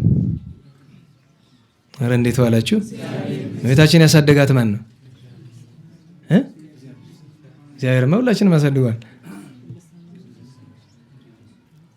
እናንተ ብዙ ሆናችሁ ሰብ ወደ አንድ ነው እንጂ እናት አባቷ አሳደጓት አንልም። በልጅነቷን ያረፉ ደግሞ አስረክቧል። ማን ያሳደጓት? ሐዋርያት። የት ነው ያደገች እመቤታችን? ቤተ መቅደስ ውስጥ እነማን ነው የሚኖሩ? ኧረ ወደማይታየው አትሄዱ፣ ወደ አቅማችሁ ነው፣ ወደምታዩት ነገር። ቤተ መቅደስ ቢኖረው እነማን ናቸው? እና ታዲያ እኮ አሳደጊዎቿ ካህናት ናቸው። ዘካርያስ ሊቀ ካህናቱ የእሱ ተወራጅ ቅዱስ ስምዖን እንዴት ያለ ምስጉን ካህን! እነሱ እኮ ናቸው። ሌሎችም ደጋግ ካህናት ነበሩ ስፍራው። አሳዳጊዎችሽ ካለ ለካህናት ቀጽሎ ነው። ተረድታችሁ ከሆነ ታዲያ ሲያሳድጓት እንዴት ነው? አባ ሕርያቆስ በቅዳሴ አለ ምን አለ? ኦድንግላኮ ወራዙት ሰፎጣ ዘናዙኪ አላ መላእክት ሰማይ ሐወጹኪ በከመ ተበለ ካህናት ወሊቃነ ካህናት ወደሱኪ። ካህናት መደበኛዎቹ፣ ሊቃና ካህናት ዘካርያስና ስምዖን ጠዋት ማታ ንጽህናዋ እየገረማቸው። በነገራችሁ ላይ አስቡት፣ እንዲሁ እንደዚህ ያለ ነገር እንኳን የእመቤታችን መዓዛ ቤተ ክርስቲያን ቆይተን ስንመጣ ከቅዳሴ ውጭ መዓዛ ዕጣኑ መዓዛ መስዋዕቱ ሲሸት እንዴት ደስ ይላል። ኧረ እንዲያው ወረድ ባለ እንኳ አንዳንድ ሰው የሚቀባው ሽቶ ከርቀት ጥሩ ሽቶ አለ። በነገራችሁ ሁሉ ሽቶ አንድ አይመስላችሁ። ብዙ ሰው ጠንከር ያለ ሽቶ አትቀቡ። እኔ ልምከራችሁ እህቶቻችን፣ አንደኛ ሰውን ለክፋት ይጠራባቸዋል፣ ጠላትም ይጠራባቸዋል። ሳሳ ያለውን ደግሞ ስትቀቡ ከጨርቃችሁ በጣም አታስጠጉት፣ ራቅ አድርጋችሁ ይበተን። ታችኋል፣ ኃይሉ ይቀንሳል። ሽቶ የሚረጭበት መሰረታዊ ዓላማ በመጀመሪያ ደረጃ ሽቶ አለመጠቀም ይመከራል። ክርስቲያን ከሆናችሁ ቢቀርባችሁ ነው የሚሻል። ክርስቲያን ምን ይሽተታል ነው ጊዜ ውሃ ምን ነው የሚሸት? ምንም አይሸት አይደለም። ስለዚህ ክርስቲያን እንደዚያ ቢሆን ጥሩ ነው። ቅዱሳን ግን አባ አርሳኔዎስን ታስታውሱታላችሁ። አባ አርሳኔዎስ ከበዓቱ ውሃ ያመጡለታል፣ ሰሌን የሚነክርበት ማለት ነው። ከዚያው እያነቀሰበት ደግሞ ንባውዛው ይንጠፈጠፋል እና እዚያ ላይ ይነክርበታል። እና ደቀ መዝሙር አባ ዳንኤል መጥቶ አባቴ ላውጣው ሲሉ ተው። ለሳምንታት ለወራት እዚያ ያስቀምጠዋል። ቤቱ በጣም ጠረኑ ይከብዳል ለመግባት ለመውጣት። እና አንድ ቀን አባቶች መጥተው አባት ሆይ ለምንድን ነው እንደዚህ የምታደርግ ብለው ሲሉት ልጆቼ 40 ዘመን በዓለም ስኖር በሽቶ ላይ ብዙ ግፍ ሰርቻለሁ። ሽቶ ሳልቀባ ከቤት ወጥቼ አላውቅም። የዛን ፋንታ መክፈል አለብኝ። እና ለኛ አፍንጫ በጎ የሆነ ነገር ሁሉ እግዚአብሔር ይወደዋል ማለት አይደለም። ግን ለኛም አፍንጫ በጎ የሆነ ለእግዚአብሔርም በጎ የሆነ ምን አለ? መዓዛ ዕጣን አለ። ቤተክርስቲያን መዓዛው አለ። እውነቴን ነው። ካህናት አንዳንድ ጊዜ ልብስ የሚያጥብላቸው ካጡ እንዲያው ቤተሰብ የሌላቸው ከሆኑ እንዲያው ወስደው ሲያጥቡላቸው ግን እንደ ሳይታጠብ ይህንንስ እንዲያው ማጠብ አይገባም ነበረ። ለምን አጥቤ መዓዛውን እንዳላስለቅቀው ተብሎ ዕጣኑ ማለት ነው። ዕጣኑ እውነቴን ነው። እኛ የሚገጣ ነው። እኛ ካህናት አይደለንም፣ እናጥን ሰዎች አይደለም። ግን ቤተክርስቲያን በአገልግሎት ስንቆይ እንደዚያና ይሄስ ባይታጠብ አንዳንድ ሰው እንደዚህ እንትን ነው እድፍ ያለው እኮ ግን መዓዛው ጥሩ ነው። እና ሲወጡ ሲገቡ ወደ ቤተ መቅደስ እና ይገርማቸዋል። በተለይ እነ ዘካርያስ እንዴት ናት እቺ ብላቴና እንዲህ ያለ መዓዛ። እና እኔ በነገራችሁ ላይ ምንድነው የሚባል የሆነ ነገር ለማግኘት ከፍተኛ ዋጋ ልንከፍልለት የምንችለው ነገር ይኖራል። የሆነ ነገር ለማግኘት እንዲህ አምላክ እናትን አስቡት 12 ዘመን እየገቡ እየወጡ ለማየት ምን ቢታደሉ ነው? ለማየት አንድ ቀን ለማየት እኮ እመቤታችን አንድ ቀን ለማየት ዓለም ራሱ ዋጋ አትሆንም። ዓለም የምትሸጥ ቢሆን ቢፈቀድልን እንደው ከነሰው መሸጥ ኃጢአት ይሆናል። ሰውን አስወጥቶ 7ቱን አህጉር በሙሉ ሽጦ ያተከፍሉ አንድ ቀን እመቤታችን ማየት ቢቻል ሌላ ምን ያስፈልጋል? አባ ይስሐቅን አታስታውሱ? 7 ዓመት ሙሉ ማልቀስ ነው፣ እየሄደ መለመን ነው። እመቤቴን አሳየኝ ልናትህን እያለ አላየ። እመቤታችን መጣ ታየችው አይደለም። ምን ልትለምነኝ ነው የጠራኸኝ አለች። በቃ ይኸው ነው እናሳ ውሰጂኝ። አሁን አንቺን አይቼ ደግሞ ሌላ ነገር ላይ ውሰጂኝ። እንደነ ያ ደግሞ ማን የሚባል ሴት ወዶ ሲሰቃይ የነበረው ፊላታዎስ እንደሱ ደግሞ አይደል? ሴት ወዶ በመጨረሻ ግን በፍለጋ ሴት ሲፈልግ እመቤታችን ጋር ተገናኘ። ምድራዊ ሴት ሲፈልግ ሰማያዊትን አገኘ። በዚያ መንኖ ያው ለቅድስና ለርስት ለመንግስት በቅቷል። እና ያ ነው። እና ካህናት ሊቃነ ካህናት ወደሱኪ ማለት በቃ ያሉ ብርሃኗን፣ ንጽህናዋን፣ መዓዛዋን ያዩአች ታዳጊ ኋላ የጌታ እናት የምትሆን እና አሳዳጊዎችሽ ባለው ተቀጽሎ የመጣ ነው። እንዲህ ካልን በኋላ ቀጥሎ ግንባራቸውን ወደ ምድር ዝቅ አድርገው ይሰግዳሉ። አሁን ይሰግዱልሻል ባለው አንደኛ ስርዓተ ስግደት ያስተምረን። እዚህ በፊት ነገራቸዋለሁ። ስግደት ስንት ነገር መሬት መንካት አለበት። 2 እግራችንን ይሄ መሬት የሚረገጠው ምንጊዜም እሱ ከመሬት ውጭ መሆን አይችልም አይደል? የትም ብንሆን እሱ መርገጡ አይቀርም። ከሱ ውጭ ስንት ነገር ነው? 5 ነገር አለ። 2 ጉልበት፣ 2 እጅም የእጅ ጉልበት ታውቃላችሁ አይደል? ትክክለኛው ስግደት አባቶች እንደዚህ ነው ያሉ። የእጃችን እነዚህ አይደሉ ጉልበቶቹ፣ እንደዚያ የእጅ ጉልበት ግን በጣም ላለመደው ስለሚከብድ ቢያንስ እንደዚህ ያደርገን። በእጅ ጉልበት ቢያንስ የአውራ ጣታችን ቢከብድ ደግሞ እንደዚያ። ከዚያ 2 እጅ 2 ጉልበት፣ 5ኛ ምንድን ነው? አዎ እነዚህ ሁሉ ካልተሟሉ ስግደት የለም፣ ተሰገደ አይባልም። በሰንበትና በአበይት በዓላት ካልሆነ በቀር በሰንበትና በአበይት በዓላት እንዲህ አይደለም ማለት ቤተክርስቲያን ስንገባ የምንሰግደውን ሳይሆን ብቻ ግን በሰጊድ ደረጃ በሰንበትና በአበይት በዓላት ብዙ መስገድ ከፈለግነ ሰጊድ ከተባለ የግድ ግንባር መሬት መንካት አለበት። ስለዚህ ምን ነገረን? ስርዓተ ስግደት ግንባራቸውን ወደ ምድር አስነክተው። እዚህ በፊት ስለ ስግደት ነግራቸዋለሁ። እኛ ለእግዚአብሔር ስንሰግድ ለአምልኮ ለክብሩ ለጌትነቱ ማቅረባችን ነው። ግን ሄደን አፈር ስንነካ ከአፈር እንደፈጠረን ማመን ነው። እንዳንረሳ አፈርነታችን ማስታወስ ነው። አንድ ከአፈር እንደፈጠረን እንደዚህ ምናምን አንዳንድ ጊዜ መልክ ምናምን አምሮ ስትመለከቱ በሐጸ ዝሙት ከመነደፍ ይልቅ እግዚአብሔርን ማድነቅ ይቀድማል እኮ። አፈር ነው። ለአንድ ለ3 ቀን እኮ ባደርነት ቢሰጡን አንዳንድ እህቶቻችን እንደዚህ ሰው የሚያስት በጣም መልክ ያላቸው ለአንድ 3 ቀን ቢያውሱንና አፈሩ በታች ቢቀመጥ እኮ ያው ነው። የወንዱንም ጡንቻ ወስደህ እኮ አፈር ውስጥ 3 ቀን ብታደርገው ያ ምናምን የትሉ ምስጡ መጡ እንሽክ አድርጎ መልክ አይደለም የምታገኝ እኮ አጽም ነው። ሌላ ነገር የለውም እኮ። ለዚህ ኩራት ኢሳይያስ ሲናገር የለ እኛ ምንድነን አለ?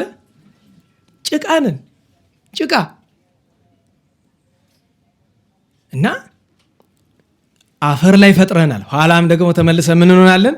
አፈር። ግን ደግሞ አፈር ሆነን አንቀርም። እንደገና ደግሞ ከአፈሩ አንስተህ በትንሣኤ ዘጉባኤ ደግሞ መልሰህ ታስነሳናለህ ብለን ስንል እንደዚያ። ታዲያ እንደዚያ ያለ አሰጋገድ ከመሬት ወድቀን ለሚገባቸው ከእግዚአብሔር ታች ባለው በጸጋ ስንሰግድላቸው ለምንድን ነው ከተባለ ታውቃላችሁ፣ ለቅዱሳን የምንሰግድበት ዋናው ምክንያት ምንድን ነው? ትጎበዝ ዋናው ምክንያት ባሉ እንጂ አታሉ ገምገሙ፣ በደንብ ተናገሩ። ከፈጣሪያችን እንዲያገናኙን እንዲያስታርቁን አንዱ ምክንያት ነው። ዋናውን እንጂ ደግሞ ዋናውን ምክንያት ነው። እሱ ትክክል ነህ። አማልክ ዘበጸጋ ስለሆነ እሱም ምክንያት ነው፣ ዋናው ምክንያት እንጂ እግዚአብሔር ስላደረባቸው ነው። ገብታችኋል? ቅዱስ ምንላቸው ማን ስላደረ ነው? እግዚአብሔር ካደረበት ነገር ውጭ ምንም ነገር ቅዱስ የሚባል ነው። ንዋያተ ቅድሳት እንኳን ራሱ ቅዱስ ቅድሳት ንዋያተ ቅድሳት ተብሎ መጠራታቸው ጊዜ ነው። እግዚአብሔር ላደረበት ነገር ሁሉ ምን እንላለን? እንሰግዳለን። አምልኮ ለሱ፣ አክብሮ ለነሱ እና አላችሁ። እንኳን ይቅርና ቅዱሳን እንጀራ የቀረበበት ማዕድ በባህላችን እንደ ሃይማኖት የተማርነው ነገር ባይሆንም ማዕድ ከተበላ በኋላ እንጀራው ሳይሆን ምኑ ነው የሚሳም? ሳህኑ ይሳማል አይደል? አየው፣ ሳህኑ እንኳን ለዕለት የበላህበት ይሄን ያህል ክብር አለው። መስዋቡ ክብር አለው። አባቶቻችን መስዋቡን ስመው ነው። ታዲያ ዛሬ ትውልድ አንዳንዱ ሲራቀቅ እጅን ልክ ቤተክርስቲያን እዚህ የሚያደርጋለ። በነገራችሁ ላይ መሬት ድስስ እናደርግ ስታዩ እንዲሁም አንድ ቀን ካህኑ ናቸው ሲስሙ ታዩት። እሱም የተዋላልኩም እንዲ አንተ ያደረክ እየመሰለኝ አንተ ማድረግ ታደርገው ላደርግ እኔ እንደዚህ አድርጌው እንደዚህ የለም። ያው ዞር እና መስሏቸው ነው እንጂ መሬት ድስስ አድርጎ ቅብት ነው ለመቀባት ነው እንጂ እንደዚህ እጅህን ለመሳም እንዴት ነው እጅ ይሳማል? የገዛ እጅህን የካህኑን እጅ ምን ስሞ እኮ ስጋ ወልድ አምላክን ስለነካ ነው። ያንተ እጅ ምን ነው የሚሳም? ጣዖት አድርገው ነው እንዴ እጅ የምስመው? ጥሩ ነገር ስለነካው አይባልም። እንዴት ብሎ ተው እንጂ ነውር አይደለ። እና ማወቅ ያለባችሁ ነገር ለቅዱሳን የምንሰግድበት ዋናው ምክንያት ቅዱስ እግዚአብሔር ስላደረባቸው ነው። ታዲያ ቅድም እያቸዋለሁ፣ አምልኮ ለጌታችን፣ አክብሮ ለቅዱሳን ለነሱ ነው። አዎ። እና አፈር ድረስ መድረሳችን ለምንድን ነው ቢሉ እኛ ኃጥአንን የተዋረድንን እናንተ ግን ቅዱሳን ናችሁ ብሎ መንገር ነው። አንድም ፍጹም አክብሮ ነው በግንባር ወድቆ መስገድ። ከዚያ ሁለተኛ የምንማረው ነገር ግንባራቸው ወደ ምድር ዝቅ አድርገው ይሰግዱልሻል ነው ያሉ። እንግዲህ መሬት ላይ ወድቀው ይሰግዱልሻል ነው። አሁን ይህን መናፍቃንን ብትጠሯቸው ለኢየሩሳሌም ነው የተባለ የሚሏቸው። አዎ በመጀመሪያው ትርጉም ለኢየሩሳሌም ነው እናላችሁ። ታዲያ ለአንዲት ከተማ የሚሰገድ ከሆነማ ብሎ እኮ የገዛ መረቻ ጨንገራቸውን አመጡ ማለት ነው። እስቲ ምን ይሉ? አይ ለእግዚአብሔር ነው እንዳይሉ ይሰግዱልሻል ተብሎ ጾታ ተቀይሯል። ሰግዱ ለኪ ነው ሰግዱልሻል። የለም ማምለጫ የለው። አያችሁ፣ ይህንን እየተናገረ ያለ ኢሳይያስ አይደለም። ማን ነው? አዎ ይሰግዱልኛል አይደለም ያለ፣ ይሰግዱልሻል። አሰጋገዱ ደግሞ እንደዚች አይደለም፣ እንደዚህ ሸብረክ አይደለም። ግንባራቸውን መሬት አስነክተው ይሰግዱልሻል አለ። እንዲህ የተባለላት ለማን ነው? ለጊዜው ለኢየሩሳሌም። ቀጥሎ ለቤተ መቅደስ፣ ለቤተ ክርስቲያን። አዎ ለዚያ እኮ ነው ቤተ ክርስቲያን ስንገባ ስንወጣ ታዲያ ምን ይላል? እንዲያው ስግዱ ለእግዚአብሔር በአጸደ መቅደሱ ያለው የቅዱስ ዳዊት ኃይለ ቃል አለ አይደለም? እዚህ ደግሞ ቤተ ክርስቲያን ኢየሩሳሌም ናት። ቤተ እግዚአብሔር ሲገባ ታውቃላችሁ አይደለም? እንደ ስናሩ ንጉሥ ይላል። ስናሩ ንጉሥ ሲመጣ ወዲያ ማዶ ይሰግዳል። ልፍ ብሎ ጃን ተክል ይደርሳል። በረኛ አስቡት እኮ ንጉሥ እኮ ነው በሀገሩ። እሱም በሀገሩ እኮ የሚሰግድለት ነው። ግን ሲመጣ አጤ ፋሲል አሉ። እዚያ ይሰግዳል። እለፍ ተብልሃል ይለዋል። ይሰግዳል። እለፍ ተብልሃል ይላል።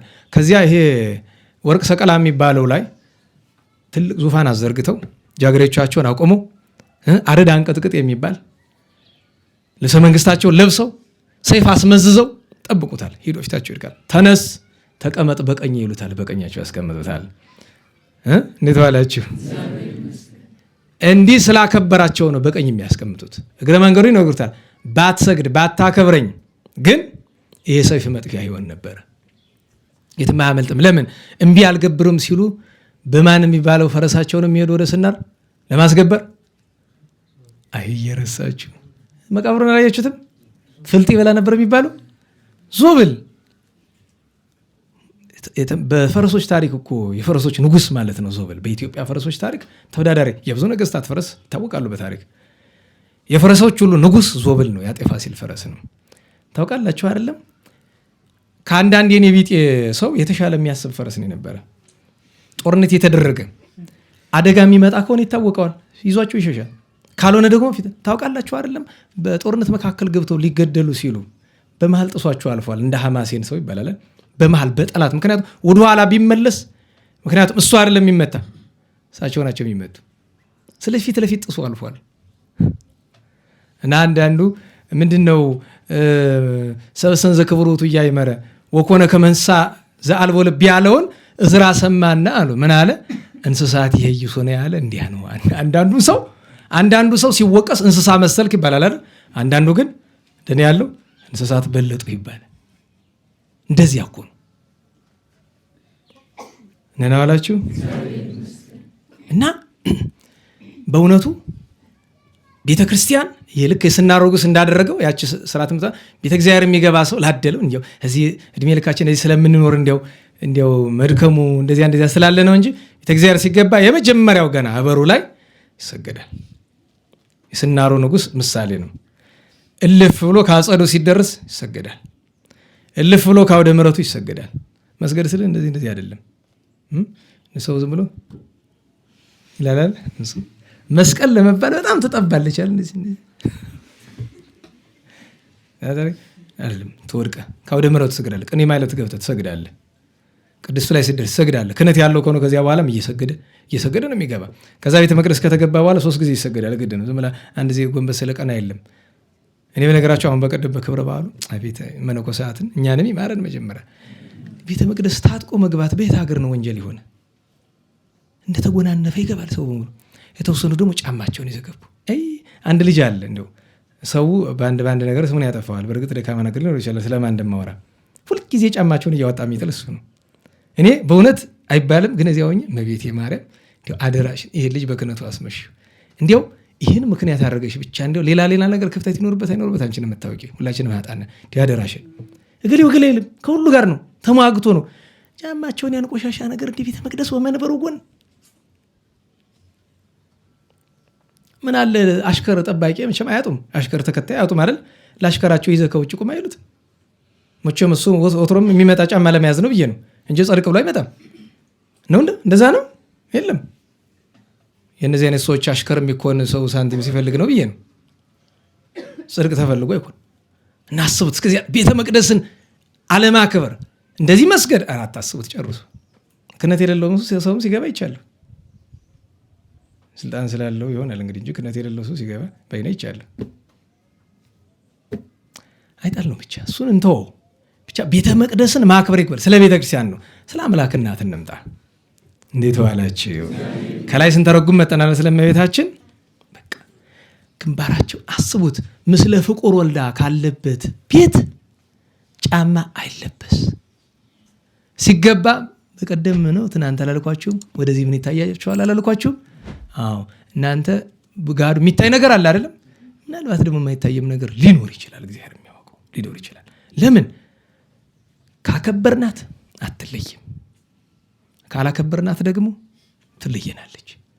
ስለዚህ ስትገቡ ስትወጡ፣ ሁልጊዜ ስንገባ ስንወጣ ምን እናደርጋለን? አዎ 10 ጊዜ ብትገባ ጠዋት አይቅድም ስገባ ሰግጃለሁ የሚባል ነገር የለም። ቤተ መቅደስም እንደዛ ነው። እመቤታችን ስላድነው ካለበት ስንገባ ስንወጣ። እኔ የሚገርማችሁ ነገር አንድ ቀን መጀመሪያ ቀን ከገዳማውያን መልእክተኛ አንድ ሰው መጥቶ እንደነሱ ያለ ጠጋ ያለው ነውና ሲገባ እመቤታችን ስላድነው ግን መጋረጃ ተጋርዷል አየ። እጅ ነሳ እና ሁልጊዜ እንዴት የሰው አይረሳም እላለሁ። እንግዲህ መኖሪያ ቤት ነው አስቡት። መቃብር ቤት ቢሆን መኖሪያ ነው። ሁልጊዜ ይገርመኛል ሁልጊዜ። እና እንደዛ ስለሚያደርግ አንድ ቀን ተውት በሉ ደግሞ አፍ ሲበዛ ጥራለሁ። ደህና ዋላችሁ ይሁን። በቃ መድኃኒዓለም ይማረን ሁላችንን። እና እመቤታችን ለድንግል ማርያም ሲሰገድ አባቶቻችን ምን ብለዋል? ከላይ የተተረጎመውን ምን ብለዋል? ነገስታት መሳፍንት ብለን የለ በኋላ ምን ብለው ተረጎሙ አባቶቻችን? ነገስታት ያላቸው ቅሉ ሐዋርያትን ነው። ለምን? በፍጥረት ሁሉ ላይ ምን ሰጥቷቸዋል? ስልጣን። መሳፍንት ያላቸው ማንን ነው? አርድእትን ነው። ስለዚህ እነሱ ጫማሽ ወድቀው ግንባራቸውን አፈር መሬት አስነክተው ይሰግዱልሻል የተባሉ እኛ ተራዎቹ በሰግድላት ምን ይደነቃል? ሐዋርያት አርድእት ይሰግዱላታል።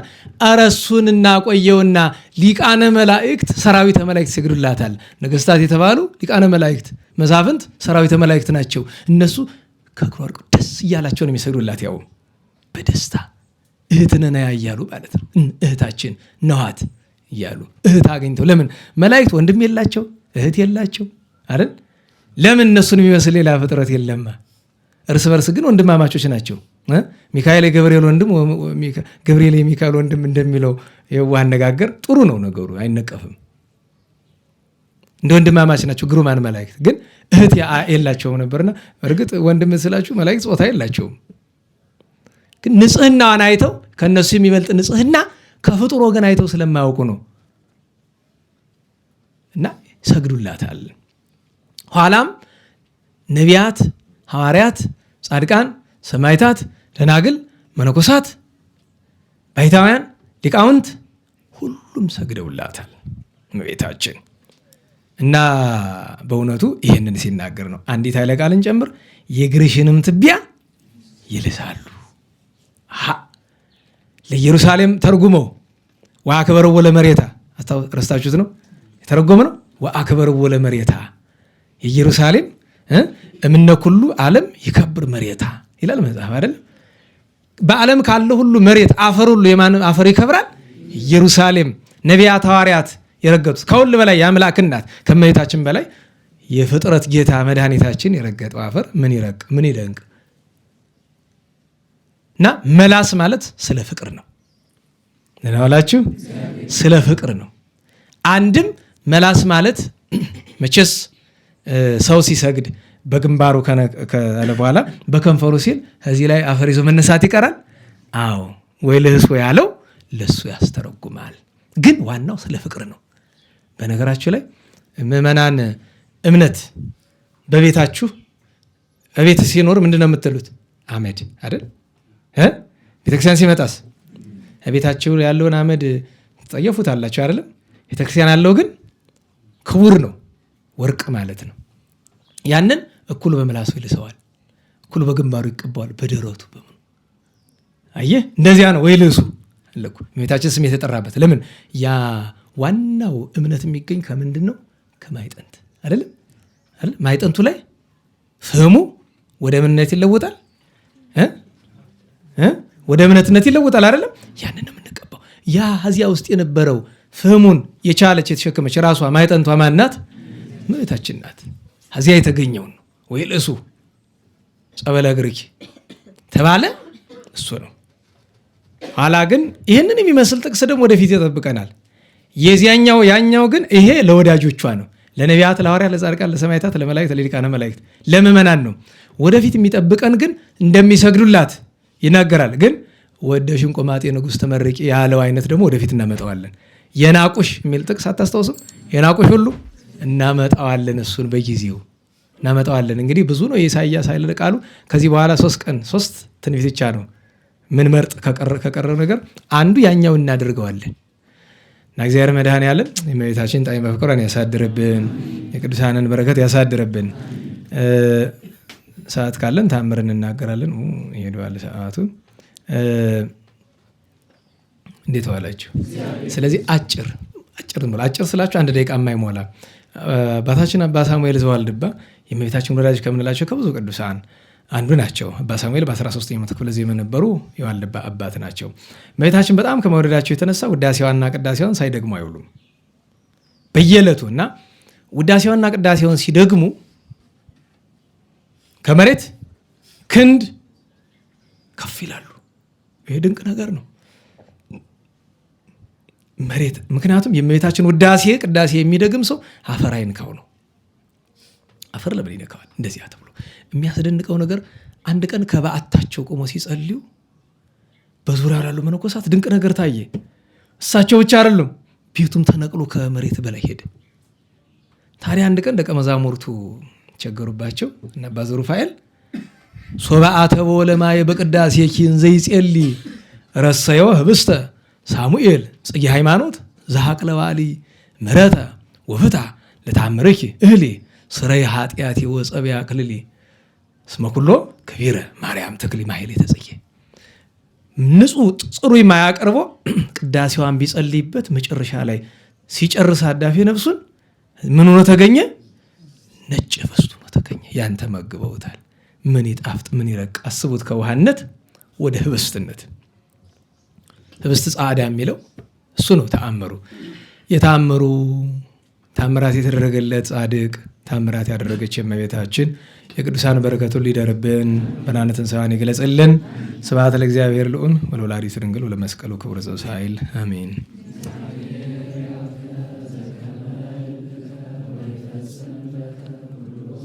አሜን። ያስተማርኩም አይመስል ስገርፋችሁ የቆየው ነው ይመስል ይሁን። እስቲ መራቂያ ያሳጣ ለጸሎት እንነሳ።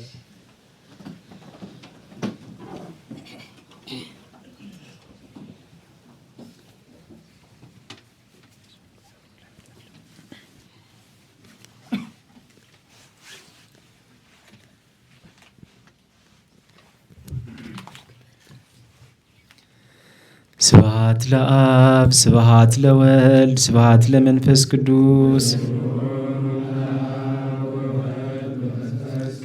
ስብሐት ለአብ ስብሐት ለወልድ ስብሐት ለመንፈስ ቅዱስ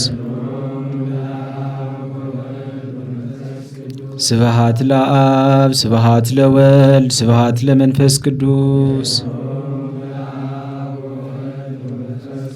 ስብሐት ለእግዝእትነ ማርያም ድንግል ወላዲተ አምላክ ስብሐት ለመስቀለ እግዚእነ ኢየሱስ ክርስቶስ ክርስቶስ በምህረቱ ይዘከረነ አመዳግም ምጽአቱ ያስተፋፍረነ ለሰቦተ ስሙ ያንቀሐነ ወበአምልኮቱ ያጽናአነ እግዝእትነ ማርያም አይረጊ ጸሎተነ ወአስተስሪ ኩሎ ኃጢአተነ ቅድመ መንበሩ ለእግዚእነ ለዛብልዐነ ዝንተ ህብስተ ወለዛስተየነ ዘንተ ጽዋዓ ወለዘሰርዐ ለነ ሲሳየነ ወአራዘነ ወለዘተአገሰ ለነ ኩሎ ኃጢአተነ ወለዘወሃበነ ሥጋሁ ቅዱሰ ወደሞ ክቡረ ወለዘአብጽሐነ እስከ ዛቲ ሰዓት እስመ ለዓለም ምሕረቱ ነሃብሎቱ ስብሐተ ወአኮቴተ ለእግዚአብሔር ልዑል ወለወላዲቱ ድንግል ወለመስቀሉ ክቡር ይትአኮት ወይሰብሐ ስሙ ለእግዚአብሔር ወትረ በኩሉ ጊዜ ወበኩሉ ሰዓት። መንፈስ ቅዱስ ይእዜኒ ወዘልፈኒ ወለዓለመ ዓለም አሜን። አውሎግሶን በእንተ አብ ወወልድ ወመንፈስ ቅዱስ አቀበት ለወጡ ቁልቁለት ለወረዱ እርጥብ ለጤሰባቸው ደረቅ ለነደደባቸው ለረዱ ለተራዱ ለዘከሩ ላዘከሩ እስመ እግዚአብሔር እስመ ማርያም ድንግል እስመ ቅዱሳን ለጠሩ እግዚአብሔር አስበ ቅዱሳን ይሰብልን። ጸሎተ እግዝእትነ ማርያም ንበል ሰላም ለኪን ዘንሰግድ ንብላኪ ማርያም ምንን አስተበቋኪ ማርያና የተማይጸነበኪ በእንታና ምኪ ያቄ ማቡኪ ማይበረኔም ድንግል ባረኪ ጸሎተ እግዝእትነ ማርያም ድንግል ወላዲተ አምላክ ታቤ ነው ሲል እግዚአብሔር ተታሰይ መንፈሳዊ በአምላኪው መድኃኒዓለም እስመሬ ማማለ አመቱን አውሚዚስ ያስተበጹኒ ኩሉ ትውልድ እስመ ገብረ ሊታ ኃይለ ብያቶ ቅዱስ ስሙ ወሳይሉኒ ለትውልድ ለለ ይፈርቡ ገብረ ኃይለ በመዝራይቱ ዘሮሙ ለለ አቢው ሊና ለቦሙ ወነሰቶሙ ላያላን መናብርቲሆሙ አይበዮሙ ለቶታን ወአዝገቦሙ በረከቱ ለሩባን ወፈኖሙ ራቆሙ ለውላኑ ተወክፎ ለእስራኤል ኩሉ ወዘከረ ሳይሉ ዚቢሉ ለአበዊ ለአብርሃም ወለዘሩ እስከ ለዓለም ባረክነ ቀድስና አንጽህነ እግዝእትነ ፍትሐነ እማይሰሪው ለሰይጣን እሙነ መድኅን ወለተ ብርሃን ኦ መዝገበ በረከት መዝገበ ቅዱሳት መዝገበ ንጽሕ መዝገበ ራእይ መዝገበ የዋሃት ባረክነ በእድየኪ በከመ ባረኪ ወለኤፍሬም ፍቁርኪ በበረከተ ወልድኪ ወአብ ወመንፈስ ቅዱስ ስብሐት ለአብ ወወልድ ወመንፈስ ቅዱስ ለዓለሙ ለዓለመ ዓለም።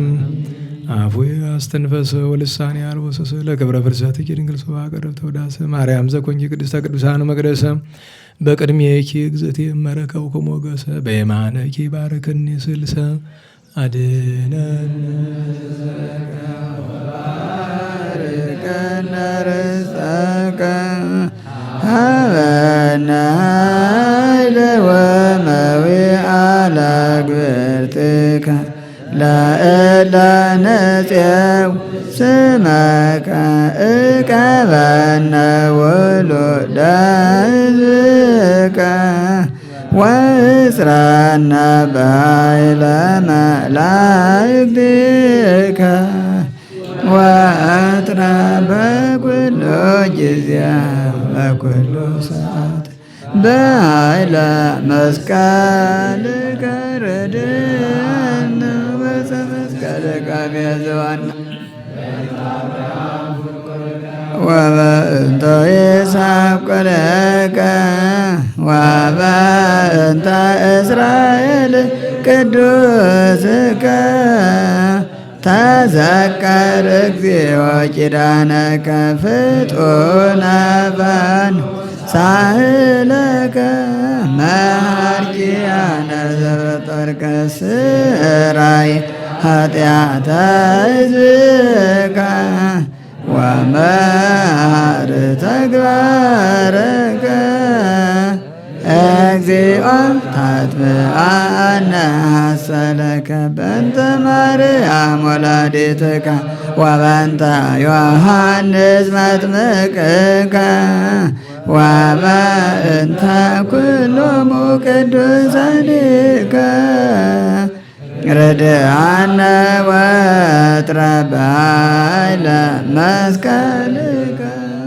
ኢታስተኀፍረነ እግዚኦ በቅድሜከ እግዝእትነ ነጽሪ ኀቤነ ጸልይ ለነ ለደቂቅኪ ወአድኅነነ እምኩሉ ምንዳቤ ወሐዘን መዓልተ ምስሌነ ወሌሊተ መይቀልነ አንተ እግዚኦ ኢትርሐቅብነ ሃሉ ምስሌነ ረዳኤ ኮነነ ኢትግድፋነ ወኢትመንነነ አምላከ ሰላም ተራዳአነ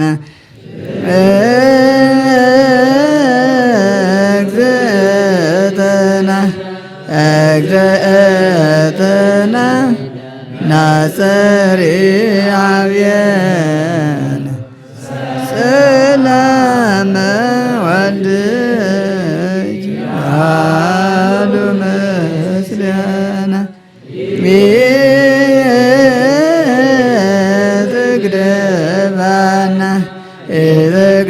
ኢትግድፈነ ወኢትመንነነ አምላከ ሰላም ተራድአነ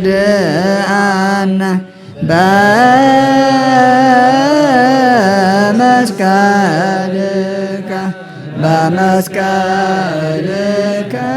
ባርከነ መርቆሬዎስ አበኩለነ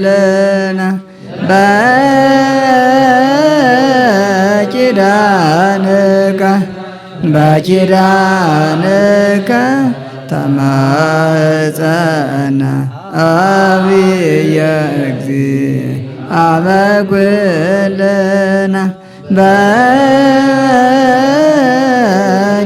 በኪዳንከ በኪዳንከ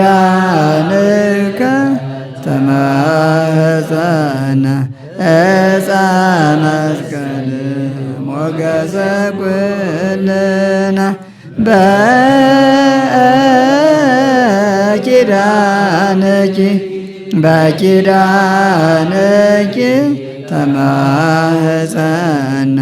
ወላዲተ አምላክ እመኩ። ቸሩ መድኃኔዓለም ፈጣሪያችን በሰላም አስጀምሮ በሰላም ያስፈጸመን ቅዱስ ስሙ የተመሰገነ ይሁን። ሀገራችንን ቤተ ክርስቲያናችን በሰላም ይጠብቅልን። ደብሩን ማህበሩን ያስፋልን። ሰላሙን፣ ፍቅሩን፣ አንድነትን ይዘዝልን። ተረፈ ዘመኑን፣ ተረፈ ክረምቱን፣ ተረፈ ወሩን ይባርክልን። ብርሃነ ትንሣኤውን በቸርነቱ ይግለጥልን። ስለ ንጹሐን ብሎ የታመሙ ወገኖቻችን በይቅርታው ይፈውስልን። ወእግዚኦ ቀብሖቶ ስርይ ኃጢአቶ ደምስ ጸላይቶ አርት ፍኖቶ ለገብርከ ሆነ ተስፋ ኢየሱስ። የሞቱ ወገኖቻችን ነፍሳቸውን ያጸድቅልን። የመምህራችን የገብረ ኪዳን የወንድማችን የፍቅረ ሥላሴ ሌሎችንም ነፍስ በአብርሃም በይስሐቅ በያዕቆብ አጠገብ ያኑርልን። ሰላም በዋለን ቸርነቱ ሰላም ያሳድረን። አቡነ ዘበሰማያት እንበል። ይትቀደስ ስምከ ትምጻእ መንግሥትከ ወይኩን ፈቃድከ በከመ በሰማይ ከማሁ በምድር ሲሳየነ ዘለለ ዕለትነ ሀበነ ዮም ኅድግ ለነ አበሳነ ወጌጋየነ ከመ ንሕነኒ ንኅድግ ለዘአበሰ ለነ ኢታብአነ እግዚኦ ውስተ መንሱት አላ አድኅነነ እምኩሉ እኩይ እስመ ዚአከ ይእቲ መንግሥት ኃይል ወስብሐት ለዓለመ ዓለም። በሰላመ ቅዱስ ገብርኤል ኦ እግዝእትየ ማርያም ሰላም ለኪ ድንግል በሕሊናኪ ወድንግል በሥጋኪ እምእግዚአብሔር ጸባኦት ሰላም ለኪ ቡርክት አንቲ እምአንስት ወቡሩክ ፍሬ ከርሥኪ ተፈሥሒ ፍሥሕት ኦ ምልዕተ ጸጋ እግዚአብሔር ምስሌኪ ሰአሊ ወጸልዪ ለነ ምሕረተ በፍቁር ወልድኪ ኢየሱስ ክርስቶስ ከመ ይሥረይ ለነ ኃጣውኢነ ተማኅፀነ በኪ። ስብሐት ለአብ ስብሐት ለወልድ ስብሐት ለመንፈስ ቅዱስ ይእዜኒ ወዘልፈኒ ወለዓለመ ዓለም አሜን።